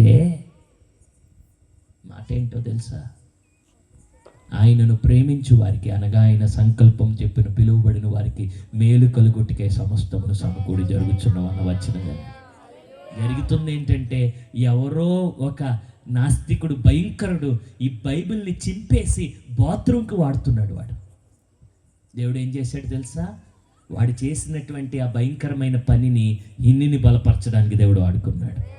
దేవునికి స్తోత్రం. ఆ కాగితాన్ని అటు ఇటు చూసి వెంటనే మడత పెట్టేసి జేబులో ఎట్టుకొని ఆ రాత్రి కళ్ళమట నీళ్లు ప్రభా క్రీస్తు ఆ తర్వాత ఇంకా చదువుతుంటే క్రీస్తు ప్రేమ నుండి ఎడబాపునది అది. ఆయన మన పక్షముగా ఉండగా మనకి విరోధి ఎవడు? ఈ మాటలు చదువుతుంటే ప్రభువా ప్రభువా నన్ను క్షమించు ప్రభువా, ఈ రాత్రి వదిలేద్దాం అనుకున్నాను కానీ నువ్వు నన్ను వదలలేదన్న విషయం నాకు అర్థమైంది. గుర్తుపెట్టుకోండి ప్రియులరా, యేసుక్రీస్తు ప్రభు మనల్ని యుగ సమాప్తి వరకు విడిచిపెట్టనని వాగ్దానం చేశాడు. ఆమేన్. మనకి ఎన్నో కష్టాలు ఉంటాయి, దానికి జవాబు కనిపించదు. శ్రమకి పులి స్టాప్ ఎప్పుడో కూడా కళ్ళకు కనిపించదు. ఏదో ఏదో ఒక సూచన కూడా కనిపించదు, ఒక ఆనవాళ్ళు కూడా కనిపించదు. కానీ ఒకటే గుర్తుపెట్టుకోండి ప్రియులరా, దేవుడు వాగ్దానం చేశాడు, మాట ఇచ్చినవాడు నమ్మదగినవాడు. ఏంటి ఆ మాట అనంటే, యుగ సమాప్తి వరకు నేను మీతో కూడా ఉన్నాను. ఆమేన్. నా ప్రియ దేవుని బిడ్డలారా, ఇలా చెప్పుకుంటూ పోతే ఎన్నో విషయాలు ఉన్నాయి, కానీ నేను ముగించాలి కనుక ముందుకు వెళ్తున్నాను. ఒక విశ్వాసికి సహవాసం ఉన్నప్పుడు ఏముంటుంది చెప్పండి? ఆత్మీయ సంబంధం ఉన్నప్పుడు ఏముంటుంది చెప్పండి? ఆత్మీయ ఆనందము లేని వారికి నా ప్రియ దేవుని బిడ్డలారా ఆత్మీయ స్థిరత్వము ఉండదు. నేను ప్రభుని నమ్ముకున్నటువంటి ఆ దినాల్లో నేను స్కూల్ పిల్లలు ఉన్నప్పుడు ఒక మీటింగ్లో ప్రభుని తెలుసుకున్నాను. ఆ రోజు రాత్రి నేను మీటింగ్ అయిపోయి అందరూ వెళ్ళిపోతుంటే ఆ గ్రౌండ్లో అలా ఏడుస్తూ ఉండిపోయాను. సిగ్గుపడలేదు నేను. ఇంకా తర్వాత లేచి వెళ్ళాను. ఆ తర్వాత రోజు మరుసటి రోజే 3 గంటలకు మెలకు వచ్చింది. ఆ రోజు నుంచి కొన్ని రోజులు నేను ప్రార్థన చేస్తూ ఉన్నాను. అయితే నేను వెళ్ళి మా ఇల్లు అప్పుడు ఒక చిన్న పోర్షన్ లాగా ఉండేది. పోర్షన్ అంటే తెలుసో తెలీదో, గదులు వరుసగా ఉంటాయి. ఆ పోర్షన్లో మా ఇల్లు చిన్న ఇల్లు, ప్రార్థన గది ఉండేది కాదు అప్పుడు. ఆ పోర్షన్లో ప్రార్థన చేసుకోవడానికి 3 గంటలు లెగిస్తే మేము పడుకునే గది, మా అమ్మ నాన్న పడుకునే గది తప్ప ఇంకేమీ లేదు. ఒకే ఒక ఫ్రంట్లో ఒక చిన్న గది ఉంటుంది. ఆ గదిలోనికి వెళ్ళేటప్పుడు నేను ఎంత ఆనందంతో వెళ్తూ ఓ టవల్ పట్టుకెళ్ళేవాడిని. ఎందుకు పట్టుకెళ్ళేవాడిని? కళ్ళంట నీళ్ళు వస్తే తుడుచుకోవడానికి కాదు, నోట్లో కుక్కుకోవడానికి. ఎందుకంటే ఆనందానికి ఎక్కువ శబ్దాలు వచ్చేస్తే ఆ శబ్దాలకి లేచిపోతారేమో అని నోట్లో కుక్కుకోవడానికి పట్టుకెళ్ళేవాడిని. మీకు ఎప్పుడైనా ప్రభు సన్నిధిలో అలా విపరీతమైనటువంటి ఆనందాన్ని అనుభవించినటువంటి సందర్భాలు ఉన్నాయా? దేవుని సన్నిధి అంత మాధుర్యంగా మీరు ఎప్పుడైనా అనుభవించారా? అమ్మా, ప్రభు సన్నిధి చాలా అద్భుతంగా ఉంటుంది. దాన్ని అనుభవించిన వాడికే కానీ నేను చెప్పాలంటే అది భాషలోనూ ఉదాహరణలోనూ చెప్పడము వల్ల పడదు. ఎంత బాగుంటుందో, ఆయన గట్టిగా పట్టేసుకున్నట్టు ఉంటుంది. ఆయన యొక్క కృపను తలపోసుకుంటూ ఉంటే, ఆయన యొక్క ఆ మాధుర్యమైన ప్రేమను రుచి చూస్తూ ఉంటే కళ్ళమ్మట కన్నీళ్ళాగు. ఓ రోజు నేను ఆ ఆనందంలో రాశాను ఆ పాట కృతజ్ఞతతో. నీ ప్రేమను మరువలేనయ్యా, నీ సాక్షిగా బ్రతికేదనేసయ్యా. ఆత్మీయ ఆనందం ఉంటేనే ఆయన సాక్షిగా బ్రతుకుతాం మనం. ఆమె నీ ప్రేమను మరువలేనయ్యా, నీ సాక్షిగా బ్రతికేదనేసయ్యా. నేనొందిన ఈ విజయము నీవిచ్చినదేనయ్యా, నేను జీవిస్తున్న ఈ జీవితము నీవిచ్చినదేనయ్యా. ప్రియమైన దేవుని బిడ్డలారా, మూడవది అక్కడ చూస్తే ఆత్మీయ ఆనందంతో పాటు ఇక్కడ వాక్యంలో మీరు చూడండి, మీ సహనమును సకల జనులకు. వచనాలు మీరు చదవండి, తర్వాత చూడండి, నా వంక చూడండి. తృప్తి ఏం కలుగుతుంది? ఆత్మీయ ఆనందం ఉన్నవాడికి ఏమనిపిస్తుందో తెలుసా? ఇది చాలు నాయన, నాకు ఇల్లు లేకపోయినా. కొంతమంది వచ్చి అడుగుతారు, అయ్యగారు ఇల్లు లేదు అయ్యగారు, ప్రార్థన చేయండి అయ్యగారు, ఎన్ని రోజుల నుంచి ఇల్లు కట్టుకోవాలనుకుంటున్నాను, ఇల్లు లేదు. అమ్మ, దేవుడు ఇల్లు ఇవ్వడని అంటంలే, కానీ నేను ఒక మాట చెప్తున్నాను. దేవునిలో తృప్తి ఉన్నవాడికి ఇల్లున్నా లేకపోయినా సరే దేవునికి స్తోత్రం. అబ్రహాముకి దేవుడు కనాను దేశం ఇచ్చాడు. అబ్రహాము ఆ పరలోక పట్టణంలో ఆ పునాదులు గల పట్టణాన్ని చూసంట భూమి మీద ఇల్లే కట్టుకోలేదటమ్మా. ఓ మిశ్రణిని వాళ్ళ అమ్మ అన్నదట, ఒరే అడవుల్లో సేవ చేస్తున్నారా, నీకు 2 ఆడకూతుర్లు ఉన్నారా, వాళ్ళకి పెళ్ళిళ్ళు చేయాలరా, ఒక సొంత ఇల్లు లేదురా నీకు అని అంటే, నీకు అర్థం అవట్లేదా అమ్మ, నేను అక్కడ అపార్ట్మెంట్లు కట్టేస్తున్నాను అన్నాడు అంట. ఎక్కడ? నీకు అర్థం అవట్లేదమ్మా, నేను అక్కడ అపార్ట్మెంట్లు కట్టేస్తున్నానే అన్నాడట. ప్రియమైన దేవుని బిడ్డలారా, భూలోకంలో ప్రభు ఉన్నవాడికి ఏముంటుంది తృప్తి ఉంటుంది. తృప్తి ఉన్నవాడికి స్థిరత్వం ఉంటుంది. ఒక ఆయన, ఒక పాస్టర్ చెప్తే విన్నాను, ఒక ఆయనంట మాంసప్రియుడంట. ఇంకా క్రైస్తవుల వివాహంలో మాంసానికి కొదువు ఉండదు, మీకు తెలిసే ఉంటుంది. అయితే ఈ మొక్కలంటే బాగా ఇష్టం చూసి ఆగలేక బాగా తినేశాడు. ఇంకేమన్నాడు, వడ్డించేవాడు మనోడైతే ఇంకేముంటుంది, ఇంకా వడ్డించేవాడేమో తన బంధువే, ఇంకా అసలు వాళ్ళ చుట్టాలు పెళ్ళే, ఇంకేంటంటే మొక్కలేస్తాం తింటాం. తినేశాడు, తృప్తి తీర తినేశాడు. ఎంతగా తినేశాడంటే ఇటు చూస్తున్నారా, ఏలు ఎలా పెడితే తగులుతుంది అన్నమాట మొక్క, పీకల దాకా తినేశాడు. తినేసిన తర్వాత కూర్చోలేకపోతున్నాడు, నిలబడలేకపోతున్నాడు, పడుకోలేకపోతున్నాడు. ఇదేం రోగం అనుకుంటారేమో. ఆ సపాలు పడిపోతున్నాడు. డాక్టర్ దగ్గర పరిగెట్టాడు, ఇదే చెప్పాడు, కూర్చోలేకపోతున్నాను, నిలబడలేకపోతున్నాను, పడుకోలేకపోతున్నాను. ఇదేం రోగం రా, కొత్త రోగం అని అంటే అది కాదండి, పీకల దాకా తినేసానండి మొక్కల్ని, ఇదిగో ఉక్కిరిబిక్కిరి అయిపోతుందండి, నా వల్ల అవ్వట్లేదు, చచ్చిపోయేటట్టు నన్ను ఊపిరాడట్లేదంటే, అయ్యో కంగారు పడకరా బాబు, ఓ ట్యాబ్లెట్ ఇస్తాను, అది వేసుకో, లోపల గ్యాస్ ఫామ్ అయింది, అది బయటకు వస్తే నువ్వు ఫ్రీ అయిపోతావు అని చెప్పి చేయి చాపని చేతిలో బిల్ల పెట్టాడంటే. ఏ బిల్ల? గ్యాస్ బిల్ల. గ్యాస్ బిల్ల పెడితే అంటాడంట, ఆ బెల్లం చూసి, ఈ బెల్ల దూరే ఖాళీ ఉంటే మొక్కే లోపల పడేసుకుందును కదా అంటున్నాడంట మహానుభావుడు. ఏమనాలంటారు ప్రియులరా? కొంతమందికి కడుపు నిండినా కళ్ళు నిండవట. ప్రభా పెళ్లి చేయ ప్రభా అంటారు. పెళ్ళి అయిపోయిందా? ప్రభా ఒక కాయో పండు వస్తే బాగుంటుంది. ఈయనకి కాయ జాంకాయ, మామిడి పండు. మళ్ళా అంటది, ఆడబిడ్డ పుట్టింది ప్రభా, మగబిడ్డ కూడా ఇచ్చే ప్రభా. లేకపోతే మగబిడ్డ పుడితే ఆడబిడ్డ కూడా ప్రభా. ప్రియమైన దేవుని బిడ్డలారా, బిడ్డలు పుట్టాకంటారు, ఒకళ్ళేమో ఐన్స్టీన్ అయిపోవాలి, ఇంకోళ్ళేమో ఇందిరాగాంధీ అయిపోవాలి. ప్రభా వాళ్ళ జ్ఞానం ఈ ప్రభా, వాళ్ళు బాగా చదువు. ఇక వీళ్ళ కోరికలకి కొదువు ఉండదు, గొంతెమ్మ కోరికలు వీళ్ళ కోరికలు.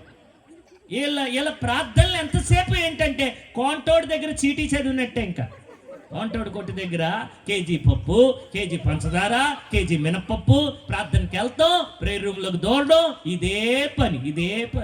మా ఆయనకి ప్రమోషన్ రావాలి ప్రభు, వచ్చాక ఇల్లు ప్రభు, ఇల్లు వేసాక పైన వేయాలి ప్రభు.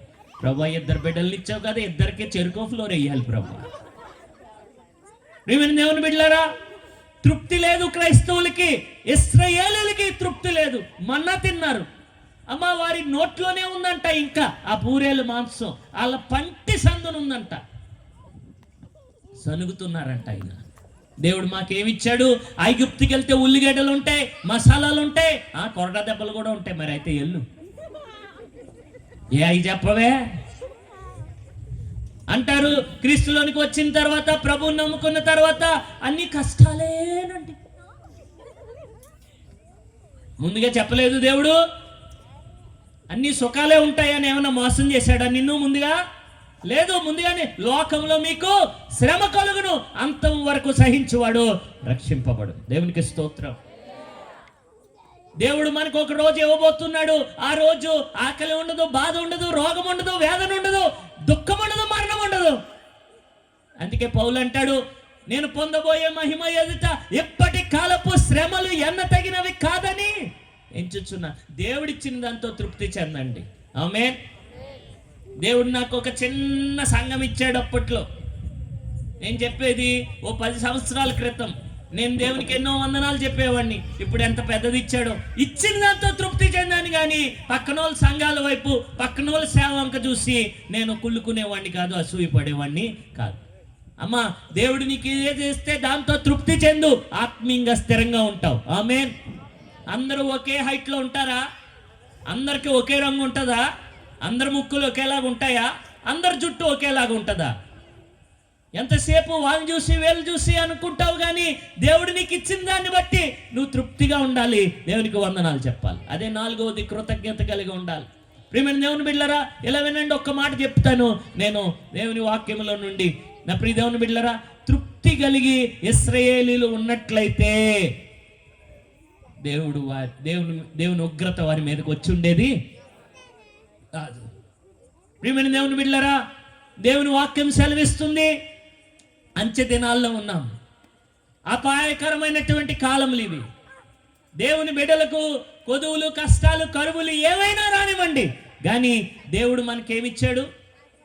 ఏమిచ్చాడంటే అసలు ఏమీ మాట్లాడట్లేదు మీరు. అసలు ఏమీ ఇవ్వలేనట్టు అయినా ఒక మాట చెప్పనా నేను, ఆయన రక్తమే ఇచ్చేశాడు నీకు నాకు. తృప్తి కలిగి ఉండాలా లేదా? ఆయన ప్రాణమే ఇచ్చేశాడు మనకి. వందనాలు చెప్పాలా లేదా? చెప్పండి, చెప్పాలా లేదా? ప్రియమైన దేవుని బిడ్డలారా, ఎంతోమంది దైవజనులు నేను ఎరుగుదును దేవునిలో ఎంత తృప్తో. ఓసారి పాస్టర్ గారు చెప్పారు, ఆయన సోపు లేదంట, సేవ చేస్తున్నాడు, డబ్బులు లేక సోపు కొనుక్కోలేదు. సోపు లేదంటే మీరు వేరే అనుకోకండి, కొనుక్కోపోయడానికంటే. డబ్బులు లేక నీళ్ళతో స్నానం చేస్తున్నాడు, 3 నెలల నుంచి సోపు లేదంట. ఏం లేదంట? అయినా సరే ఆ పెరట్లో బకెట్తో నీళ్లు పట్టుకుని బాత్రూంలోకి వెళ్తూ, ప్రభువా 3 నెలల నుంచి సోపు లేకుండానే చేస్తున్నాను, సోపు అయినా ఇవ్వలేవంటే పైనుంచి టపక్కన పడ్డదంట లైఫ్ బాయ్ సోప్. ఎవర్రా బాబు ఇదని పైకి చూస్తే కావు కావు అని వెళ్ళిపోతుందంట కాకి. ఎక్కడ ఎత్తుకొచ్చిందో అది. నేను మిమ్మల్ని ఒక ప్రశ్న అడుగుతున్నాను, లైఫ్ బాయ్ సోపు ప్రార్థన చేసినప్పుడు బయలుదేరిందా, ప్రార్థన చేయకముందే బయలుదేరిందా? కాబట్టి గమనించుకోండి, మీకు కావలసినవన్నీ ఆయన మీకు తృప్తి కలిగి ఉందమ్మా. దేవునికి స్తోత్రం. అడగక మునిపే మన మనవులు విన్న దేవుడు, మన దేవుడు. చప్పట్లు కొట్టి దేవుని నామం పడతామా? నా ప్రియ దేవుని సంగమా, దేవుని బిడ్డలారా, దేవుడు తన బిడ్డల్ని బాధ పెట్టేవాడు, కష్టపెట్టేవాడు కాదు. వారి కొదువులన్నీ దేవుని వాక్యంలో మాట ఉంది. ఏమనుంది అని అంటే, క్రీస్తు యేసు మహిమలో ఆయన ఐశ్వర్యం చెప్పున మన ప్రతి అవసరతను తీరుస్తాడు. ఆమేన్, ఆమేన్, ఆమేన్. అమ్మా, నా మటుకు నేను నా జీవితంలో ఎన్నో అద్భుతాలు చూస్తాను. నేను అవన్నీ చెప్తే ఇంకా నేను రాజమండ్రి వెళ్ళినట్టే. అది పెద్ద సాక్ష్యము, కానీ నాకు చెప్పడానికి సమయం లేదు. చాలా చాలా విషయాలు ఉన్నాయి, వాక్యం చెప్పాలి. నేను నా సొంత అనుభవాలు మిమ్మల్ని ఆత్మీయంగా వాక్యం బలపరుస్తుంది అన్నది నా ఉద్దేశం. నా ప్రియ దేవుని బిడ్డలారా, అక్కడ తర్వాత చూడండి, కృతజ్ఞతలై ఉండండి. ఏమై ఉండండి? కృతజ్ఞత పూర్వకంగా మీ విన్నపములు దేవునికి తెలియచేయండి. చాలా మంది ప్రార్థన చేస్తారు కానీ దాన్ని కృతజ్ఞత పూర్వకంగా తెలియజేయరు. అప్పటి వరకు దేవుడు చేసిన మేలు అసలు ఏమీ అనుభవించమన్నట్టుగానే వారు ప్రవర్తిస్తూ ఉంటారు. నా ప్రియ దేవుని బిడ్డలారా, నెంబర్ 4 కృతజ్ఞత, థ్యాంక్స్ గివింగ్. Thanks giving.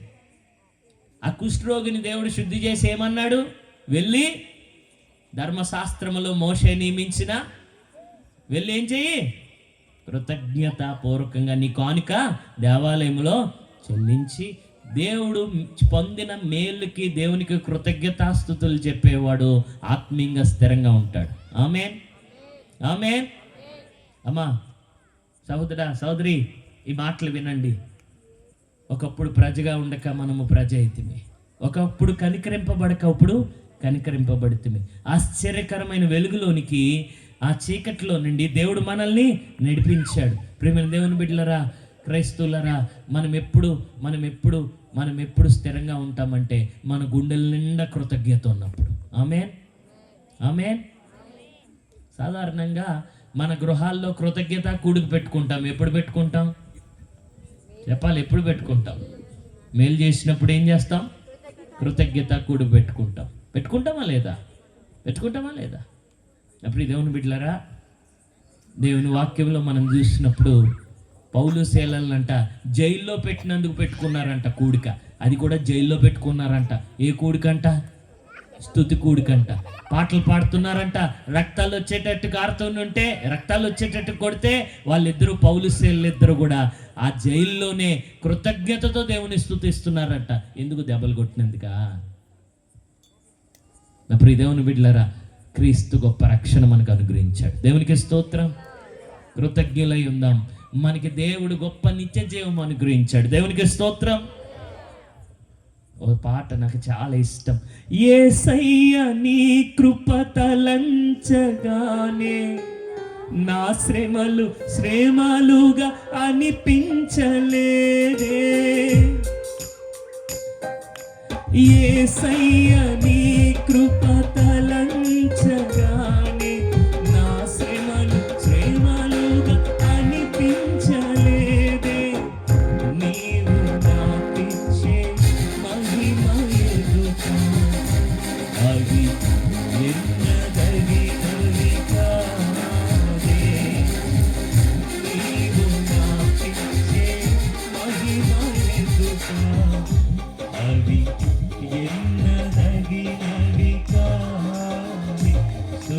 గుణాల సంపన్నుడా, స్తుతిగానాల వారసుడా, జీవింతును నిత్యము నీ నీడలో, ఆస్వాదింతును నీ మాటల మకరందము, జీవింతును నిత్యము నీ నీడలో, ఆస్వాదింతును నీ మాటల మకరందము. ఆమేన్. దరిద్రుణ్ణి, పాపిష్టి జీవితాన్ని జీవించే పాపాత్ముణ్ణి నన్ను ప్రభు పిలుచుకుని ఆయన పరిచర్లో వాడుకుంటుంటే ప్రతిరోజు దేవునికి ఎన్ని వందనాలు చెప్పినా ఆయన రుణం తెచ్చుకోలేనంట. ఓ రోజు నేను స్టేజ్ మీద వాక్యం చెప్తూ ఉన్నాను. ఎంపీ గారు కుర్చీలో కూర్చున్నవాడు ఇలా వెనక్కి కూర్చోకుండా ముందుకు ఇలా వంగి కూర్చుని వాక్యం వింటున్నాడు. నాకు అనిపించింది, ప్రభువా అంత గొప్ప అధికారి నాకు ఎందుకు అంత గౌరవం ఇవ్వాలి అని. ప్రియమైన దేవుని బిడ్డలారా, దావీదు అంటాడు, నీ మందిరం కట్టాలనుకుంటున్నాడు ప్రభువా, నీకు పెద్ద మందిరం కట్టాలనుకుంటున్నాను అంటే దేవుడు అంటాడు, వద్దు, నో అన్నానా అన్నాడు. మన ప్రార్థనకి జవాబు రాకపోతే కృతజ్ఞత చెప్తామా మనం? దావీదు చెప్పాడు, ఏమన్నాడు తెలుసా? సరే ప్రభువా, సరే నా ప్రార్థనకి జవాబు నో అయితే గనక నేను నీకు వందనాలు చెప్తున్నాను. ఎందుకు అని అంటే నో అన్నందుకు కాదు, ఈ స్థితి ఇచ్చిందే ఎక్కువ. గొర్రెలు కాపరిని ఇక్కడ దాకా తీసుకొచ్చావు, ఇచ్చిన దాన్ని బట్టి వందనాలు. నువ్వు ఇవ్వకపోయినా వందనాలు, ఇచ్చిన దాన్ని బట్టి వందనాలు. నువ్వు ఏది ఇచ్చినా ఇవ్వకపోయినా నీకే. దావీదు సమూయేలు గ్రంథం తీసి చదవండి, అంటాడు, గొర్రెల కాపరిని రాజుగా చేసావు ప్రభా, నా బతుక్కి ఇదే ఎక్కువ, నా బతుక్కి ఇదే ఎక్కువ. కృతజ్ఞతాస్తుతులు ఎప్పుడు చెల్లిస్తామంటే ప్రియమైన దేవుని బిడ్డలారా, మన బతుకు ఎక్కడి నుంచి ఎక్కడికి దేవుడు తీసుకొచ్చాడో గుర్తించినప్పుడు ఆయనకి చెల్లిస్తాం. ఆమేన్, ఆమేన్, ఆమేన్. ఎక్కడి నుంచి ఎక్కడికి తీసుకొచ్చాడమ్మా, ఎక్కడి నుంచి ఎక్కడికి తీసుకొచ్చాడమ్మా, మన బతుకుల్ని ఏం చేసేసాడమ్మా మన యేసు ప్రభు. ఎంత గొప్పగా దీవించాడు తల్లి. అమ్మా అమ్మా, మా అమ్మ కూర్చోబెట్టి భోజనం అయిపోయిన తర్వాత మా అమ్మ డైనింగ్ టేబుల్ దగ్గర కూర్చోబెట్టి చెప్తా ఉంటుంది, ఒరే మన బతుకు నా చిన్నతనంలో ఇలాంటి కష్టాలు పడ్డాను నేను. మన బ్రతుకు పుట్టుకతోటే ఆ కష్టాలు నేను చూడలేదు, కానీ పుట్టుకతోటే మన లెవెల్ ఇది కాదు. ఆ కష్టాలు చెప్తూ ఉంటే ఓ రోజు తెల్లారి మూడైపోయింది. ఎందుకు చెప్పింది, ఎందుకు చెప్పిందో చెప్పనా? ఎందుకు చెప్పింది చెప్పనా? ఎక్కడ నా కొడుకులో కృతజ్ఞత లేకుండా బ్రతుకుతాడో అని. ఎక్కడి నుంచి ఎక్కడికి వచ్చామో గుర్తు పెట్టుకుంటే మనలో ఏముంటుంది చెప్పండి? మనలో ఏముంటుంది చెప్పండి? దేవుడు మనల్ని ఎంతో గొప్పగా దీవించాడు. దేవునికి స్తోత్రం. నెంబర్ 1 సహవాసం ఉండాలి. ఉంటే ఆత్మీయ ఆనందం ఉంటుంది. అది ఉంటే తృప్తి ఉంటుంది. ఆత్మీయ ఆనందం ఉంటే తృప్తి. తృప్తి ఉంటే ఏముంటది? కృతజ్ఞత ఉంటుంది. దేవునికి స్తోత్రం. ఎంత ఇచ్చినా కొంతమందికి తృప్తి ఉండదు. అందుకే వారి నోటంటే ఏం రాదు? సనుగుడే సనుగుడు. కృతజ్ఞత స్తుతులు రావు. ప్రియమైన దేవుని బిడ్డలారా, ప్రియమైన దేవుని బిడ్డలారా వినండి. ఈ కృతజ్ఞతాస్తుతుల తర్వాత స్థిరంగా ఉండాలని అంటే సంఘానికి చెప్తున్నాడు, విశ్వాసం ఉండాలి. ఏముండాలి? ఏముండాలి చెప్పండి? విశ్వాసం అంటే ఏంటో చెప్పి నేను నా మాటలు కొన్ని చెప్పి ముగించేస్తాను ప్రియులరా, సమయం అయిపోతుంది. జాగ్రత్తగా వినండి. ఒకరోజు ఒక చిన్నపిల్ల తండ్రిని అడిగిందంట, విశ్వాసం అంటే ఏంటి డాడీ అని అడిగింది. మా సండే స్కూల్లో విశ్వాసం అని మా సండే స్కూల్ టీచర్ తెగ చెప్పేస్తుంది. అసలు విశ్వాసం అంటే ఏంటి నాకు అర్థం కాలేదు అన్నదంట. నాన్నన్నాడంట, రేపు చెప్తాను రా తల్లిగా అన్నాడంట. ఏ అంటే ఈయనకే తెలియదు. మన పేరు విశ్వాసులు, ఒక్కోసారి మన పరిస్థితి అలాగే ఉంటుంది. విశ్వాసం అంటే ఏంటి? చాలా మంది అంటారు దేవుడు ఏదైనా ఇస్తాడని నమ్మడం అండి అంటారు. అదేనా విశ్వాసం అంటే? నా ప్రియ దేవుని బిడ్డలారా, విశ్వాసం అంటే ఏంటి? ఆయన తన కూతురికి తెలుసుకుని చెప్దామని తర్వాత రోజు తెలుసుకుని బయటికి తీసుకెళ్ళాడంట కూతుర్ని. విశ్వాసం అంటే ఏంటి డాడీ అని మరలా అడిగిందంట. పిల్లలు ఏదైనా అడిగితే మర్చిపోరు అంత త్వరగా. రేపు చెప్తానన్నావు కదా అని అంటే బయటికి వెళ్దాం రా అని చెప్పి బయటికి తీసుకెళ్ళాడంట. బయటికి తీసుకెళ్తే ఒక గొయ్యి ఉందంట, ఓ లోతైన గొయ్యి ఉందంట. గోతులోనికి దారి ఉందంట పక్క నుంచి. ఆ గొయ్యి ఎంత చీకటిగా ఉందంట, బాగా కిందకు ఉందేమో, బాగా చీకటిగా ఉందంట. ఆ గోతి చివరన నిలబెట్టి తన కుమార్తెను ఆ కిందకి వెళ్ళాడంట పక్క నుంచి. ఆ గోతిలో నిలబడ్డాడంట. కూతుర్ని పిలుస్తున్నాడంట, ఒరే చింతల్లి ఎక్కడున్నాడు డాడీ అని అంటే, ఈ గోతిలో ఉన్నాను రా. మరి కనిపించట్లేదు, చీకటిగా ఉంది కదా, నేను నీకు కనిపించట్లేదు కానీ నువ్వు వెలుగులో ఉన్నావు కదా, నాకు కనబడుతున్నావు అన్నాడంట. అప్పుడు అన్న తర్వాత, డాడీ డాడీ విశ్వాసం అంటే ఏంటో చెప్తానని ఎక్కడ తీసుకొచ్చావేంటి డాడీ అని అంటే, ఒరే చింతల్లి నేను మాట చెప్తున్నాను విను, ఇదిగో నేను నీకు కనబడుతున్నానా అంటే, కనబడట్లేదు డాడీ అని. అయితే నువ్వు ఈ గోతులోనికి దూకేస్తే ఎత్తుకోవడానికి నా 2 చేతులు పైకెత్తి ఉంచాను, దూకుతావా దూకవా అని అడిగాడంట. దూకుతానలేదు, దూకనలేదు, దూకేసిందంట.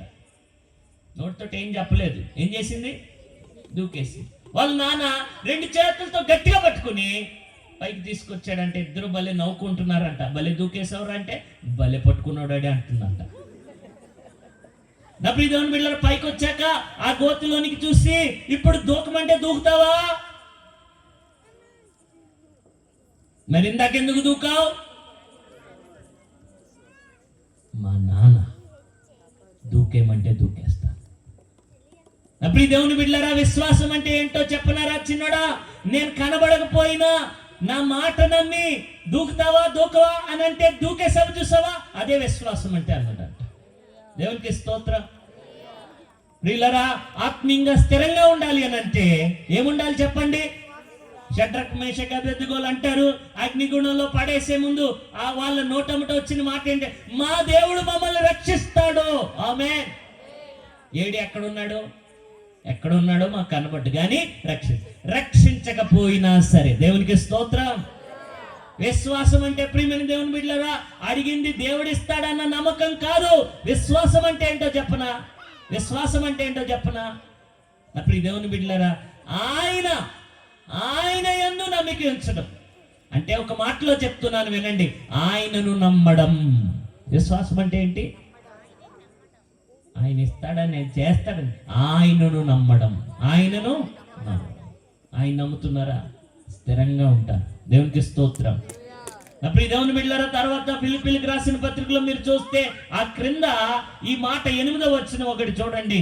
ఇది చెప్పి నేను ముగిస్తాను. ఇప్పటికి ఎన్ని అయినాయి చెప్పండి అమ్మ ఒకసారి? 5 అయినాయి. ఇంకా ఎన్ని ఉన్నాయి అమ్మ బాబాయ్? 2 ఉన్నాయి అన్న వాళ్ళు చప్పట్లు కొట్టండి ఒకసారి. కొట్టండి, బాగా కొట్టండి అమ్మ. నా ప్రియ దేవుని బిడ్డలారా, ఊరు వెళ్ళాల్సింది నేను. రేపు పొద్దున్నే మళ్ళీ మీటింగ్ పరిగెత్తాలి నేను. రాజమండ్రి అక్కడి నుంచి 3 గంటల ప్రయాణం. మళ్ళీ ఇప్పుడు వెళ్ళేసరికి 12 దాటిపోద్ది, 1 గంట 2 అయిపోవచ్చు. కానీ వినండి ప్రియమైన దేవుని బిడ్డలారా, 2 ఖచ్చితంగా చెప్పేసి ముగించేసి వెళ్తాను. మొదలెట్టాను కదా, ముగించపోతే బాగోదు మళ్ళా. నా ప్రియ దేవుని బిడ్డలారా, జాగ్రత్త వినండి. ఇక్కడ ఒక ప్రాముఖ్యమైన మాట ఉంది. ఒక విశ్వాసి స్థిరంగా ఉండాలంటే విశ్వాసము అంత మాత్రమే కాదు. చూడండి, మెట్టుకున్న సహోదరులారా, ఏ యోగ్యత అయినను మెప్పైనను ఉండిన ఎడల, ఏవి సత్యమైనవో, ఏవి మాన్యమైనవో, ఏవి న్యాయమైనవో, ఏవి పవిత్రమైనవో, ఏవి రమ్యమైనవో, ఏవి ఖ్యాతి గలవో, వాటి మీద అండర్లైన్ చేసుకోండి, ధ్యానం ఉంచుకోనండి. ఏంటి చెప్పండి? ఇటు చూడండి నా ఇంకొకసారి. ఈ మధ్యన కుర్రోళ్ళందరూ ఈ చుట్టూరు చెక్కేస్తున్నారు, మామిడికాయ చెక్కినట్టు. అదే అమ్మ చెక్కుకున్న వాళ్ళు ఏమంటలేదు, మళ్ళీ నన్ను ఏం తిట్టుకోకండి వెళ్ళిపోయిన తర్వాత. మామిడి పాలు వాళ్ళరా, పురుషులు, యవనస్తులు, మీరు చెక్కుంటే చెక్కోండి, నాకెందుకు. కానీ నేను మాట చెప్తున్నాను, ఎందుకు అలాగే చెక్కుకుంటున్నావు అన్నది నా ప్రశ్న. నా ప్రశ్న ఏంటంటే, నా చిన్నతనంలో చెక్కేవాళ్ళు కాదు, చుట్టూరు చెవులు కప్పేసేటట్టు వేసేసుకునే వాళ్ళు. దాన్ని బిప్పి కట్టింగే, హెప్పీ కట్టింగే దాని వాళ్ళు, హిప్పీ కట్టింగ్. అప్పుడు అందరూ ఎలా చెక్కుకునే వాళ్ళు కాదు. అప్పుడు ఎవరి చెవులు కనిపించేవి కాదు, అలా మూసేసేవాళ్ళు జుట్టుతోటి. అప్పుడు ఎందుకు అలాగే వేసుకునే వాళ్ళు, ఇప్పుడు ఎందుకు ఎలాగ వేసుకోండి? క్వైట్ ఆపోజిట్ కదా. అప్పుడు మీరు ఏమంటారు తెలుసా? అప్పుడు అది స్టైలు, ఇప్పుడు ఇది స్టైల్ అంటారు. అది ఓకే, అది మీకు కొంచెం అర్థం అవడానికి చెప్పాను. ఇంకొకటి చెప్తాను వినండి. ఇప్పుడేమో టైట్గా పట్టేసి ఉంటాయి ప్యాంట్లు, గట్టిగా కూర్చుంటే చిరిగిపోతాయి అన్నట్లుగా. అయితే చిరిగిపోవడం కూడా ప్రాబ్లంగా ఉందని చిప్పేసుకుని వేసుకుంటున్నారు. ఇంకా గొడవ లేని పని. ఎలకలు మొత్తం అన్నీ దూరిపోతాయి ఇంకా దాంట్లో. దోమలకైతే ఇంకెంత సులువో. నా ప్రియ దేవుని బిడ్డలారా, అయితే ఒకప్పుడేమో చిరిగిపోతే కుట్టుకుని వేసుకునే వాళ్ళు, ఇప్పుడేమో చిప్పేసుకుని వేసుకుంటున్నారు. అయితే నా చిన్నతనంలో ఒక అంకుల్ ఉండేవారు. ఆ అంకుల్ ఇక్కడ ఉంటే ప్యాంట్ అక్కడ ఉండేది. దాన్ని బెల్ బాటమ్ ప్యాంట్ అంటారు. అవి ఇప్పుడు ఎందుకు వేసుకోవట్లేదు? నా ప్రశ్న ఏంటి అని అంటే, ఎందుకు ఎందుకు ఎందుకు ఎలాగున్న కాలాన్ని బట్టి, లోకములను బట్టి ఎలాగ ఎందుకు అని అంటే, ఒక మాట చెప్తున్నాను వినండి. ఇక్కడ వాక్యములో ఉంది, నీవు దేనినైతే ధ్యానిస్తావో దానిలాగే అవుతావు. అర్థమవుతుందా మీకు నేను చెప్పే మాట? ఎక్కువగా క్రికెట్ చూస్తున్నాడు అనుకోండి, క్రికెటర్ అయిపోవాలనిపిస్తుంది అండి. మీకేమైనా అర్థమవుతుందా నేను చెప్పే మాట? నా ప్రియ దేవుని బిడ్డలారా, ఎక్కువగా సినిమాలు చూస్తున్నాడు అనుకోండి, ఆ సినిమా హీరోలాగా నడుస్తాడు వీడు కొన్ని రోజులు. సినిమా హీరోలాగా బట్టలు వేసుకుంటాడు, సినిమా హీరోలాగా స్టైల్ చేస్తాడు, ఎలా రుద్దుకుంటా ఉంటాడు అక్కడ ఏదో గజ్జున్నట్టు. కారణం ఏంటంటే, దేన్ని ధ్యానిస్తాడో అలాగే ప్రవర్తిస్తాడు. దేవుని వాక్యం ఏం చెప్తుందంటే, కన్ను చాటగా ఉంటే దేహం అంతా. దేవుని వాక్యం ఏం చెప్తుందంటే, ఒకడు స్థిరంగా ఉండాలి అని అంటే, ఏవి పవిత్రమైనవో, ఏవి రమ్యమైనవో, ఏవి ఖ్యాతి గలవో, ఏవి న్యాయమైనవో, ఏవి పరిశుద్ధమైనవో వాటి మీద ధ్యానం ఉంచుకోనండి. ఇదిగో పచ్చగా ఉన్న ఆకులు తినే పురుగు పచ్చగా ఉంటుందంట, పరిశుద్ధ గ్రంథాన్ని తినేవాడు పరిశుద్ధంగా ఉంటాడంట. దేవునికి స్తోత్రం. దేని మీద ధ్యానం ఉంచుతున్నారు? నా ప్రియ దేవుని బిడ్డలారా, నేను ఒకప్పుడు నా చిన్నతనంలో సినిమా అంటే భలే ఇష్టం. నా చిన్నతనంలో కేబుల్ టీవీ ఉండేది కాదు, దూరదర్శన్లో ఆదివారం సాయంత్రం 4 గంటలకు సినిమా వస్తుంది. అంత కరెక్ట్గా ఎలా చెప్పారంటారేమో, మీకు అర్థమయ్యే ఉంటుంది. కరెక్ట్గా 4 గంటలకి సినిమా, కరెక్ట్గా 4 గంటలకి సండే స్కూల్. మామూలు శోధన కాదు ఇది నాకు చిన్నతనంలో. అయితే నా శోధన ఇంకా పెద్ద చేయడానికి ఏం చేశారంటే, నా స్నేహితులు లంచ్ టైంలో వారానికి ఒకసారి సినిమా. ఇప్పుడు ఫోనుల్లోనూ 24 గంటల సినిమా కావాలంటే చూడొచ్చు. అప్పట్లో సినిమా చూడాలంటే వారానికి ఒకసారి, అది కూడా బ్లాక్ అండ్ వైట్ టీవీ, డోర్లు ఉండేవి, డ్రర్ అంటాయి, చేత్తోటి వెళ్ళి తిప్పుకోవాలి, రిమోట్ తోటి ఆపరేట్ చేయడం ఉండదు. అయితే ఆ ఒకగానొక సినిమా సమయానికి Sunday school teacher Sunday school పెట్టేది మహాతల్లి. అయితే సండే స్కూల్కి వెళ్ళకపోతే అమ్మ వాయించేస్తుంది. అమ్మ కోసం వెళ్ళేవాడిని. వెళ్ళాను, సండే స్కూల్లో కూర్చుని గబగబా పాటలు పాడేసేవాడిని. త్వరగా పాడండి అని. గబగబా టీచర్కి కథలు చెప్పేమనేవాడిని, గబగబా కానుకలు పట్టేసేవాడిని, గబగబా ప్రార్థన చేయించేసుకుని వెంటనే సండే స్కూల్ అవ్వగానే. ఎందుకంటే చివరి ఫైట్ ఉంటుంది, అది చాలా బాగుంటుంది, అది లాస్ట్ ఫైట్ అంటారు. ఆ ఫైట్ అయినా మిస్ అవ్వకుండా ఆ ఫైట్ కోసమైనా వద్దామని చెప్పి ఫాస్ట్గా ఇల్లు పక్కనే సండే స్కూల్ పరిగెత్తుకుని వస్తే తలుపు తెరిచి, డోర్లు ఉంటాయి కదా, డర్రని తెరిచి దాన్ని ఆన్ చేస్తే శుభం అని వచ్చేది. మీకు అర్థమై ఉంటుంది. దేవుని బిడ్డలారా, ఆ తర్వాత రోజు నా శోధనే, ఆ తర్వాత రోజు నా బాధ ఏంటంటే, ఆ తర్వాత రోజు లంచ్ టైంలో ఫ్రెండ్స్ అందరూ దీని గురించే మాట్లాడుకునేవాళ్ళు. ఒరే ఆడేమి ఎగిరాడురా, నేను వాళ్ళ మొఖాలను అలా చూస్తూ ఉండేది. ఒరే ఎంత పైనుంచి ఎగిరాడురా, ఎలా కొట్టాడురా అనుకో, ఒరే అది బాగుంది కదా అని అంటే నా ముఖం బిక్కసచ్చిపోయి ఉండేది. వాళ్ళు సినిమాలు చూస్తారు, సినిమా హీరోల్లాగా తయారయ్యారు రకరకాలు. కానీ నేను ఎప్పుడైతే మారుమనసు రక్షణ పొందానో, ప్రియమైన దేవుని బిడ్డలారా, నేను ఎందుకు చెప్తున్నాను అనంటే, వాటి మీద ధ్యానం ఉంచుకోవద్దు అనంటే, ధ్యానం ఉంచుకోకుండా ఉండగలగాలంటే మారుమనసు అనుభవం వల్లనే సాధ్యం. ఆమె చూడాలన్న కోరికే చచ్చిపోయింది నాకు. ఇప్పుడు నా కళ్ళ ఎదుట మీరు సినిమా వేసినా నాకు ఇంట్రెస్ట్ లేదు, నేను చూడనప్పుడు. కొంతమంది ఉంటారు చర్చిలో స్తోత్ర బలి అంట, బయటికి వెళ్ళక బాహుబలి అంట. పాస్టర్ గారు చెప్తే విన్నాను నేను. ఏమి మనుషులండి, వీళ్ళకి మారు మనసు అనుభవం లేదు. అందుకే ఇదిగో మీ పుట్టుకతోటే మనందరికీ వంటే ఇష్టం. మరి వాటి మీద ధ్యానం ఉంచుకోకుండా ఉండాలంటే అది ఎలా సాధ్యం? బిగబట్టుకుని ఉన్నవాడు ఏం చేస్తాడో తెలుసా? కొంతమంది ఉంటారు తాగుబోతులు. జనవరి 1 రోజున తాకూడదని అనుకుంటాడు. 10వ తారీఖు దాకా అలాగే అనుకుంటా ఉంటాడు. 10వ తారీఖు 10 రోజులది తాగేస్తాడు. 10 రోజులది తాగేసి హాస్పిటల్ పాలైపోతాడు. ఏం లాభం? ధ్యానం ఉంచుకోకూడదు అనంటే, నా ప్రియ దేవుని బిడ్డలారా, అది ఎలా మనము స్థిరంగా ఉండాలి అనంటే జాగ్రత్తగా గమనించండి ప్రియమైన దేవుని బిడ్డలారా. రెండు ఉంటాయి. ఒకటి దేవుడు నీకు సహాయం చేస్తాడు, రెండోది నీకు సంకల్పం కూడా ఉండాలి. ఆమేన్. నా ప్రియ దేవుని బిడ్డలారా, work is not the substitute of prayer and prayer is not the substitute of work. You should have ఈ సంకల్పం ఉండాలి, కమిట్మెంట్ ఉండాలి. At the same time God will give you his help. ఆయన సహాయం నీకు చేస్తాడు. ఆమేన్. నా ప్రియ దేవుని బిడ్డలారా, నేను నిర్ణయించుకున్నాను ఇక అటువంటి వాటిని చూడకూడదని రక్షణ పొందిన తర్వాత. అప్పుడు కేబుల్ టీవీ వచ్చి పడ్డది. దూరదర్శన్ ఉన్నప్పుడే చూసేవాడిని. కేబుల్ టీవీ వస్తే ఎక్కడ ఆన్ చేస్తే అలా పక్కపోయేవాడిని. పనిగట్టుకుని నేను పట్టుదలతోటి ఉండాలి. అదే సమయంలో ప్రభు సహాయం నాకు కావాలి. నేను మారుమనసు పొందాను కాబట్టి నాకే అది అసహ్యం అనిపించాలి అని అంటే ఆటోమేటిక్గా జరగదు. నువ్వు మొదలు పెట్టాలి దాన్ని. ఒక గాయకుడు చెప్తూ ఉన్నాడు, మీటింగ్కి వెళ్ళాడంట. మీటింగ్కి వెళ్తే ఒక అమ్మ అంటుందంట, జాగ్రత్త వినండి, వైజాగ్లో హుదూద్ తుఫాన్ వచ్చింది కదా, ఆ తుఫాన్కి అందరి ఇంటి రేకులు ఎగిరిపోయినాయి కానీ మా రేఖ ఎగరలేదండి అంటుందంట మహాతల్లి. ఏ రేఖమ్మా? రేఖ అంటే టీవీలో వస్తుంది ఆ రేఖ అంటుంది. కొంతమందికి ఎలాగ అర్థమైందో అర్థమైపోయింది. ఈ రేకులు ఎగరో మిమ్మల్ని ఎగరగొట్టేస్తాయి. చూస్తున్నారా? మా ఇంట్లో ఒక మామ ఉండేది, కృపం మామ. ఆ మామ పేరు చాలా భక్తిపరురాలు. బైబిల్ని 36 సార్లు చదివేసింది 10 సంవత్సరాల క్రితమే. చదువు లేదు మళ్ళా ఆమెకి. ఎంత భక్తిపరురాలు.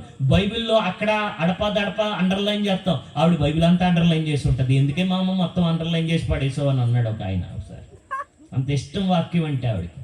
అలాంటి ఆమెకు కూడా ఓ సీరియల్ అన్నీ కాదు కానీ ఓడి చూస్తుందంట. ఓ రోజు రాత్రి పడుకుంటే వాళ్ళకి నిద్ర పట్టదు, ముసలోళ్ళకి ప్రార్థన చేస్తూ ఉండేది. హాల్లో పడుకుని ప్రార్థన చేస్తుంది. ఓ కోడల కోసం ప్రార్థన చేసేస్తుంది, ఏడ్చేస్తుంది, ప్రార్థన చేసేస్తుంది.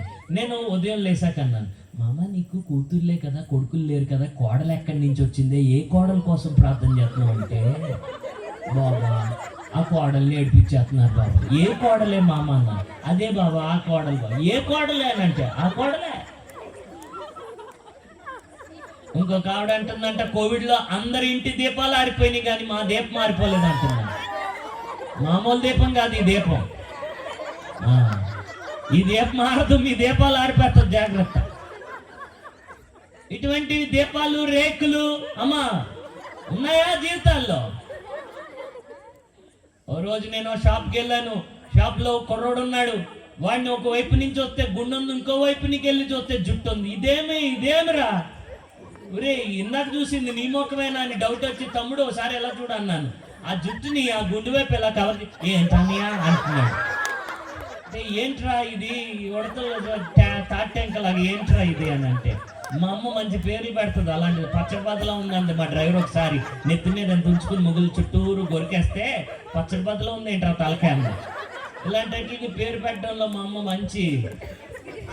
అయితే ప్రియమైన దేవుని బిడ్డలారా, ఎందుకు చెప్తున్నాను అని అంటే, ఎందుకు అలా తయారవుతారు అని అంటే, వేటిని చూస్తామో అలాగనే.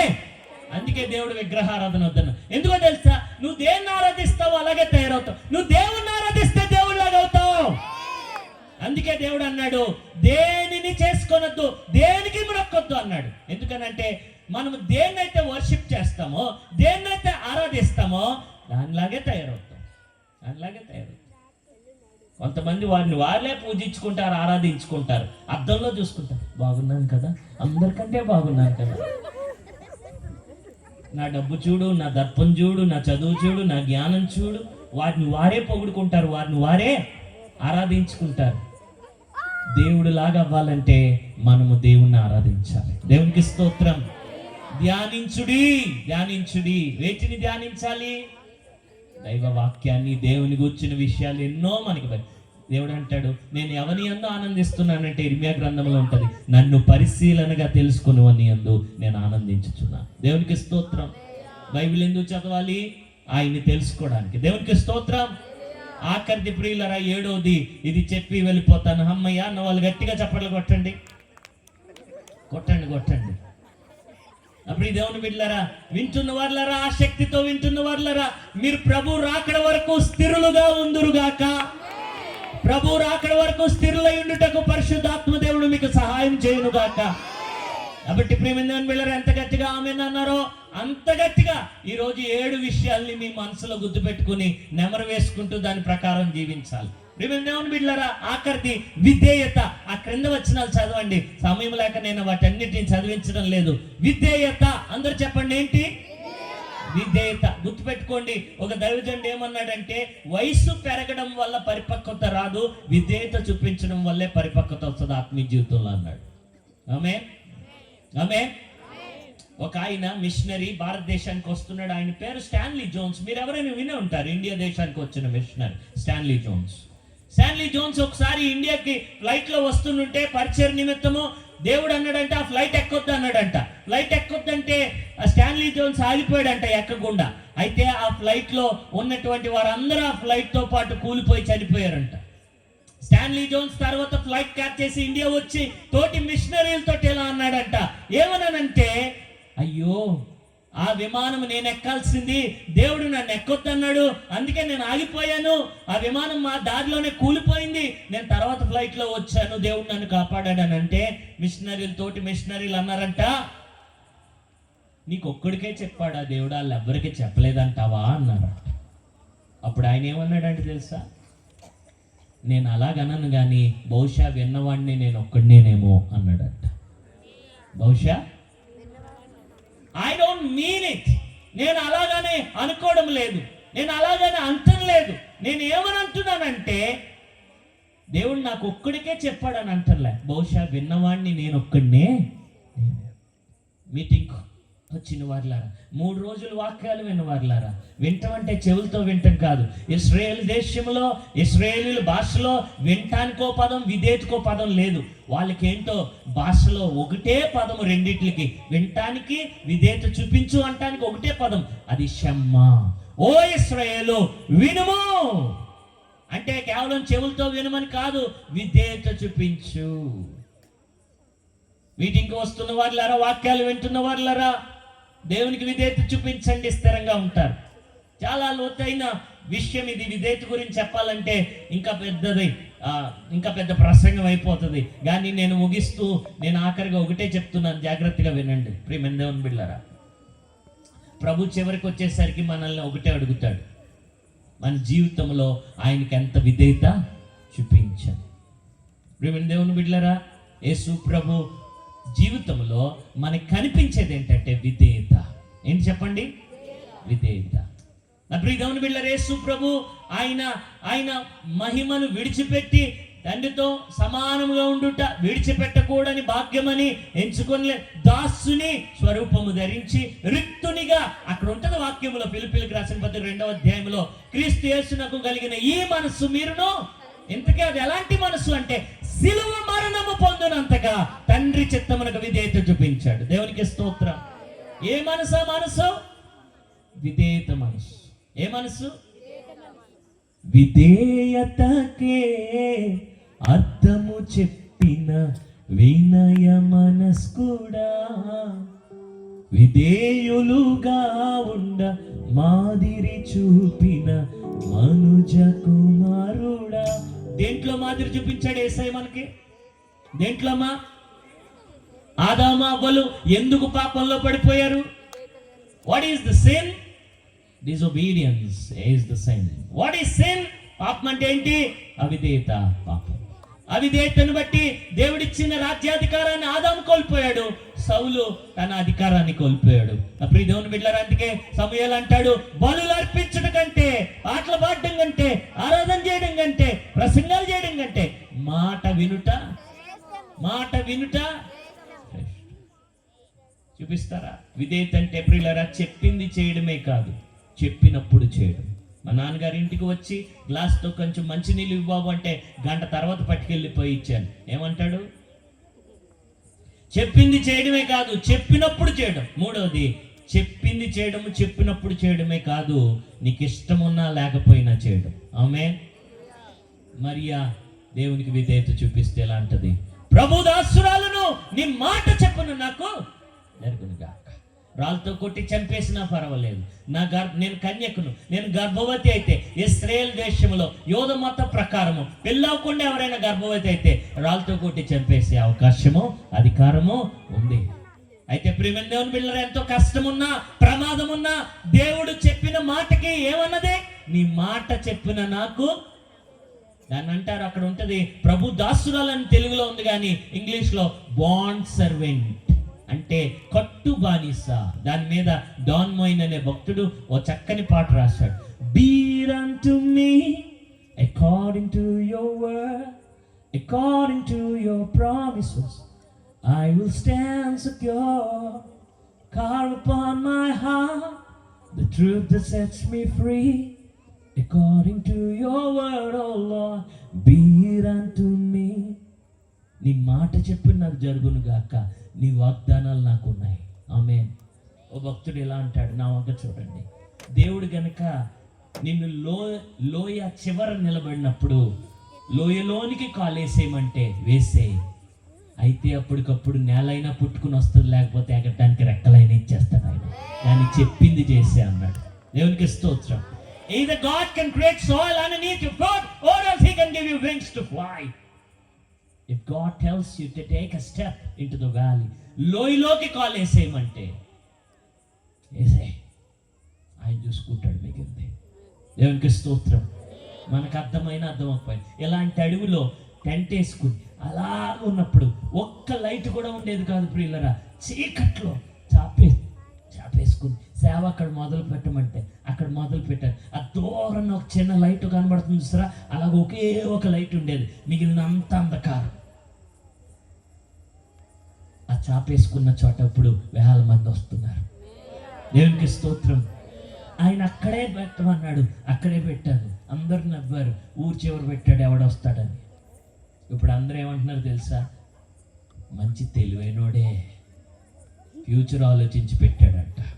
చూసారా, ముందు నవ్వినోళ్ళు ఇప్పుడు ఏమంటారు? దేవుని బిడ్డలారా, నేను ఎందుకు ఈ మాట చెప్తున్నానంటే జాగ్రత్త గమనించండి. విధేయత అన్నది అన్ని అర్థమైనప్పుడు చూపించడం చాలా సులువు. కంటికి కనబడకపోయినా, మనసుకి అర్థమవకపోయినా, ఆయన చెప్పింది చేసినప్పుడే దేవుడు గొప్ప ప్రతిఫలం ఇస్తాడు. దేవునికి స్తోత్రం. తల్ల ఉంచుతారా, ప్రార్థన చేస్తాను. If you show obedience to God, దేవుడు అంటున్నాడు, I will give you a reward, I will give you a reward. పరలోకములో గొప్ప బహుమానం ఉంది అట్టి వారికి. అప్పుడు దేవుని బిడ్డలారా, ఈరోజు దేవుడు మనతో మాట్లాడాడు. దయతో గమనించండి. Are you stable? స్థిరంగా ఉన్నారా? ఓ రోజేమో భక్తి బాగా చేస్తాం, మరొక రోజేమో మొత్తానికి విడిచిపెట్టేస్తాం. కానీ ప్రభు రాకడ వచ్చేసరికట కడపటి వారు మొదటి వారు కడపటి వారు అయిపోతారట. ఆ ప్రమాదం ఉందని దేవుడు ముందుగానే హెచ్చరించాడు. How about you? ఎలా ఉంది నీ పరిస్థితి? మొదట్లో ఉన్నంత భక్తి ఉందా? నేను ఒక మాట మిమ్మల్ని అడుగుతున్నాను, ప్రార్థనలో కళ్ళు మూసుకొని తల వంచిన వాళ్ళరా, ఒకప్పుడు ప్రభుని ప్రేమించినంతగా ఒకవేళ నువ్వు ఈ రోజు ప్రేమించగనట్లయితే గనక నువ్వు జారిపోయినట్టే, నువ్వు స్థిరత్వం కోల్పోయినట్టే. ఎఫ్ఎస్సి సంఘముతోటి దేవుడు అంటున్నాడు, ఇదిగో నీ మొదటి ప్రేమను మర్చిపోయావు. You lost your stability. ఒకప్పుడు ఉన్న ప్రేమ లేదు సంఘమా. నేను మిమ్మల్ని అందరిని అడుగుతున్నాను, ఒకప్పుడు యేసుని ఎంత ప్రేమించావో, ఒకప్పుడు యేసుని ఎంత స్తుతించావో, ఒకప్పుడు యేసుని ఎంత హత్తుకున్నావో, అంతగా ఈ రోజు హత్తుకున్నావా? లేదంటే గనక నువ్వు స్థిరత్వం కోల్పోయినట్టే, నువ్వు జారిపోయినట్టే. అలాంటి వారు ఎవరైనా ఉన్నట్లయితే దయచేసి సిగ్గుపడకుండా లేచి నిలబడండి. దేవునితో చెప్పండి, దావీదులా చెప్పండి, I lost my stability lord, I lost my stability lord. నేను పడిపోయినయ్యా, నేను జారిపోయినయ్యా, అయితే నన్ను మరలా నిలబెట్టయ్యా. దావీదు అంటాడు, ఆయన నన్ను బండ మీద నిలబెట్టాడు. బండ మీద నిలబడితే స్టేబుల్ గా ఉంటాయి, కాళ్ళు స్థిరంగా ఉంటాయి. ఎగటగల దొంగ ఊబిలోంచి లేపి ఆయనను బండ మీద నిలబెట్టాడు. నేను ఒక చిన్న పల్లవి చరణం పాడుతున్నాను. ఎవరైనా ఉంటే ఈ రోజే తీర్మానం తీసుకోండి, ప్రభువా నేను ఏ దినమున జారిపోకుండా నీ రాకడ వరకు స్థిరంగా నిలబడడానికి నాకు నీ ఆత్మ సహాయం దయచే ప్రభువా. పలుమార్లు వైదొలగినాను నీ పరలోక దర్శనము నుండి. స్థిరత్వం లేదు నాకు. పలుమార్లు వైదొలిగాను. విలువైనని దివ్య పిలుపుకు నే తగినట్లు జీవించనైతే, అయినా నీ ప్రేమతో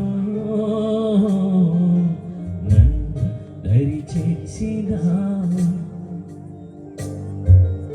అందుకే గైకొనుము దేవా ఈయన శేష జీవితం.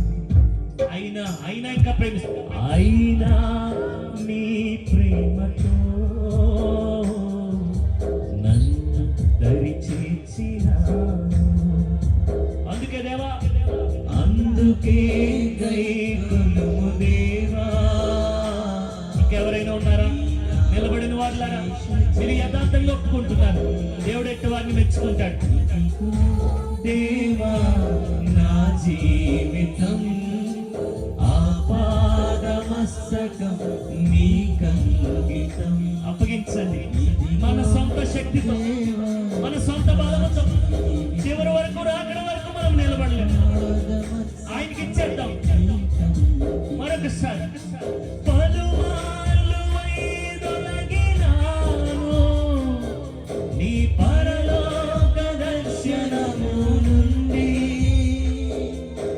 విలువైనని దివ్య పిలుపుకు నీ తగినట్లు జీవించనైతే, అయినా నీ ప్రేమతో నన్ను దరి చేర్చినావు యేసయ్యా. అందుకే గైకొనుము దేవా ఈయన శేష జీవితం. ఆఖరిసారిగా అందరం చెప్తాం నిలబడిన వాళ్ళు. ఇదిగో దేవా, నిలబడిన వాళ్ళ మీ చెయ్యొద్దండి, దేవుని చేత పట్టుకోమని చెప్పండి. చివరి దాకా పట్టుకో ప్రభువా, గట్టిగా పట్టుకో ప్రభువా. నేను జారిపోకూడదు ప్రభువా, స్థిరంగా ఉండాలి ప్రభువా. నన్ను చివరి దాకా చేయబట్టుకుని నడిపించు ప్రభువా. మరలా నా జీవితంలో నేను జారిపోకుండా. ప్రార్థన. పరిశుద్ధుడా, ఈ బిడ్డలు నిలబడ, ఈ బిడ్డలు పట్టుకోనా ప్రభువా. పేతురు లాంటి భక్తులు పట్టుకో, విడిచిపెట్టలేదు. అవును నాయనా, మేము చంచలమైన మనసు కలిగిన వాళ్ళు ప్రభువా. మా జీవితాలంటే చంచలమైనవి, కానీ నీ సింహాసనం స్థిరమైనది ప్రభువా. నీ కృప, నీ ప్రేమ అవి శాశ్వతమైనవి, స్థిరమైనవి ప్రభువా. ఆ శాశ్వతమైన ప్రేమతో కృపతో బిడ్డల్ని పట్టుకో నాయన, మమ్మల్ని పట్టుకో ప్రభువా. నీ రాకడ వరకు నాయన నీ ఆత్మబలం ఇచ్చి, నీ ఆత్మశక్తినిచ్చి, నీ ఉజ్జీవంలో రగిలించి నీ మేఘమెక్కడి కొరకు స్థిరంగా నడిపించుమని యేసు ప్రభుల వారి శ్రేష్టమైన నామంలో ప్రార్థన చేయించున్నాం తండ్రి. చెప్పలు కొడితే నాన్ మైం బర్దమా, గట్టిగా చెప్పలు కొడితే నాన్ మైం బర్దం. ప్రియులరా, అందరికీ వందనాలు. నా పేరు క్రిసోస్టం. చెప్పండి పేరేంటి? కష్టం అన్నట్టుంది నాకు.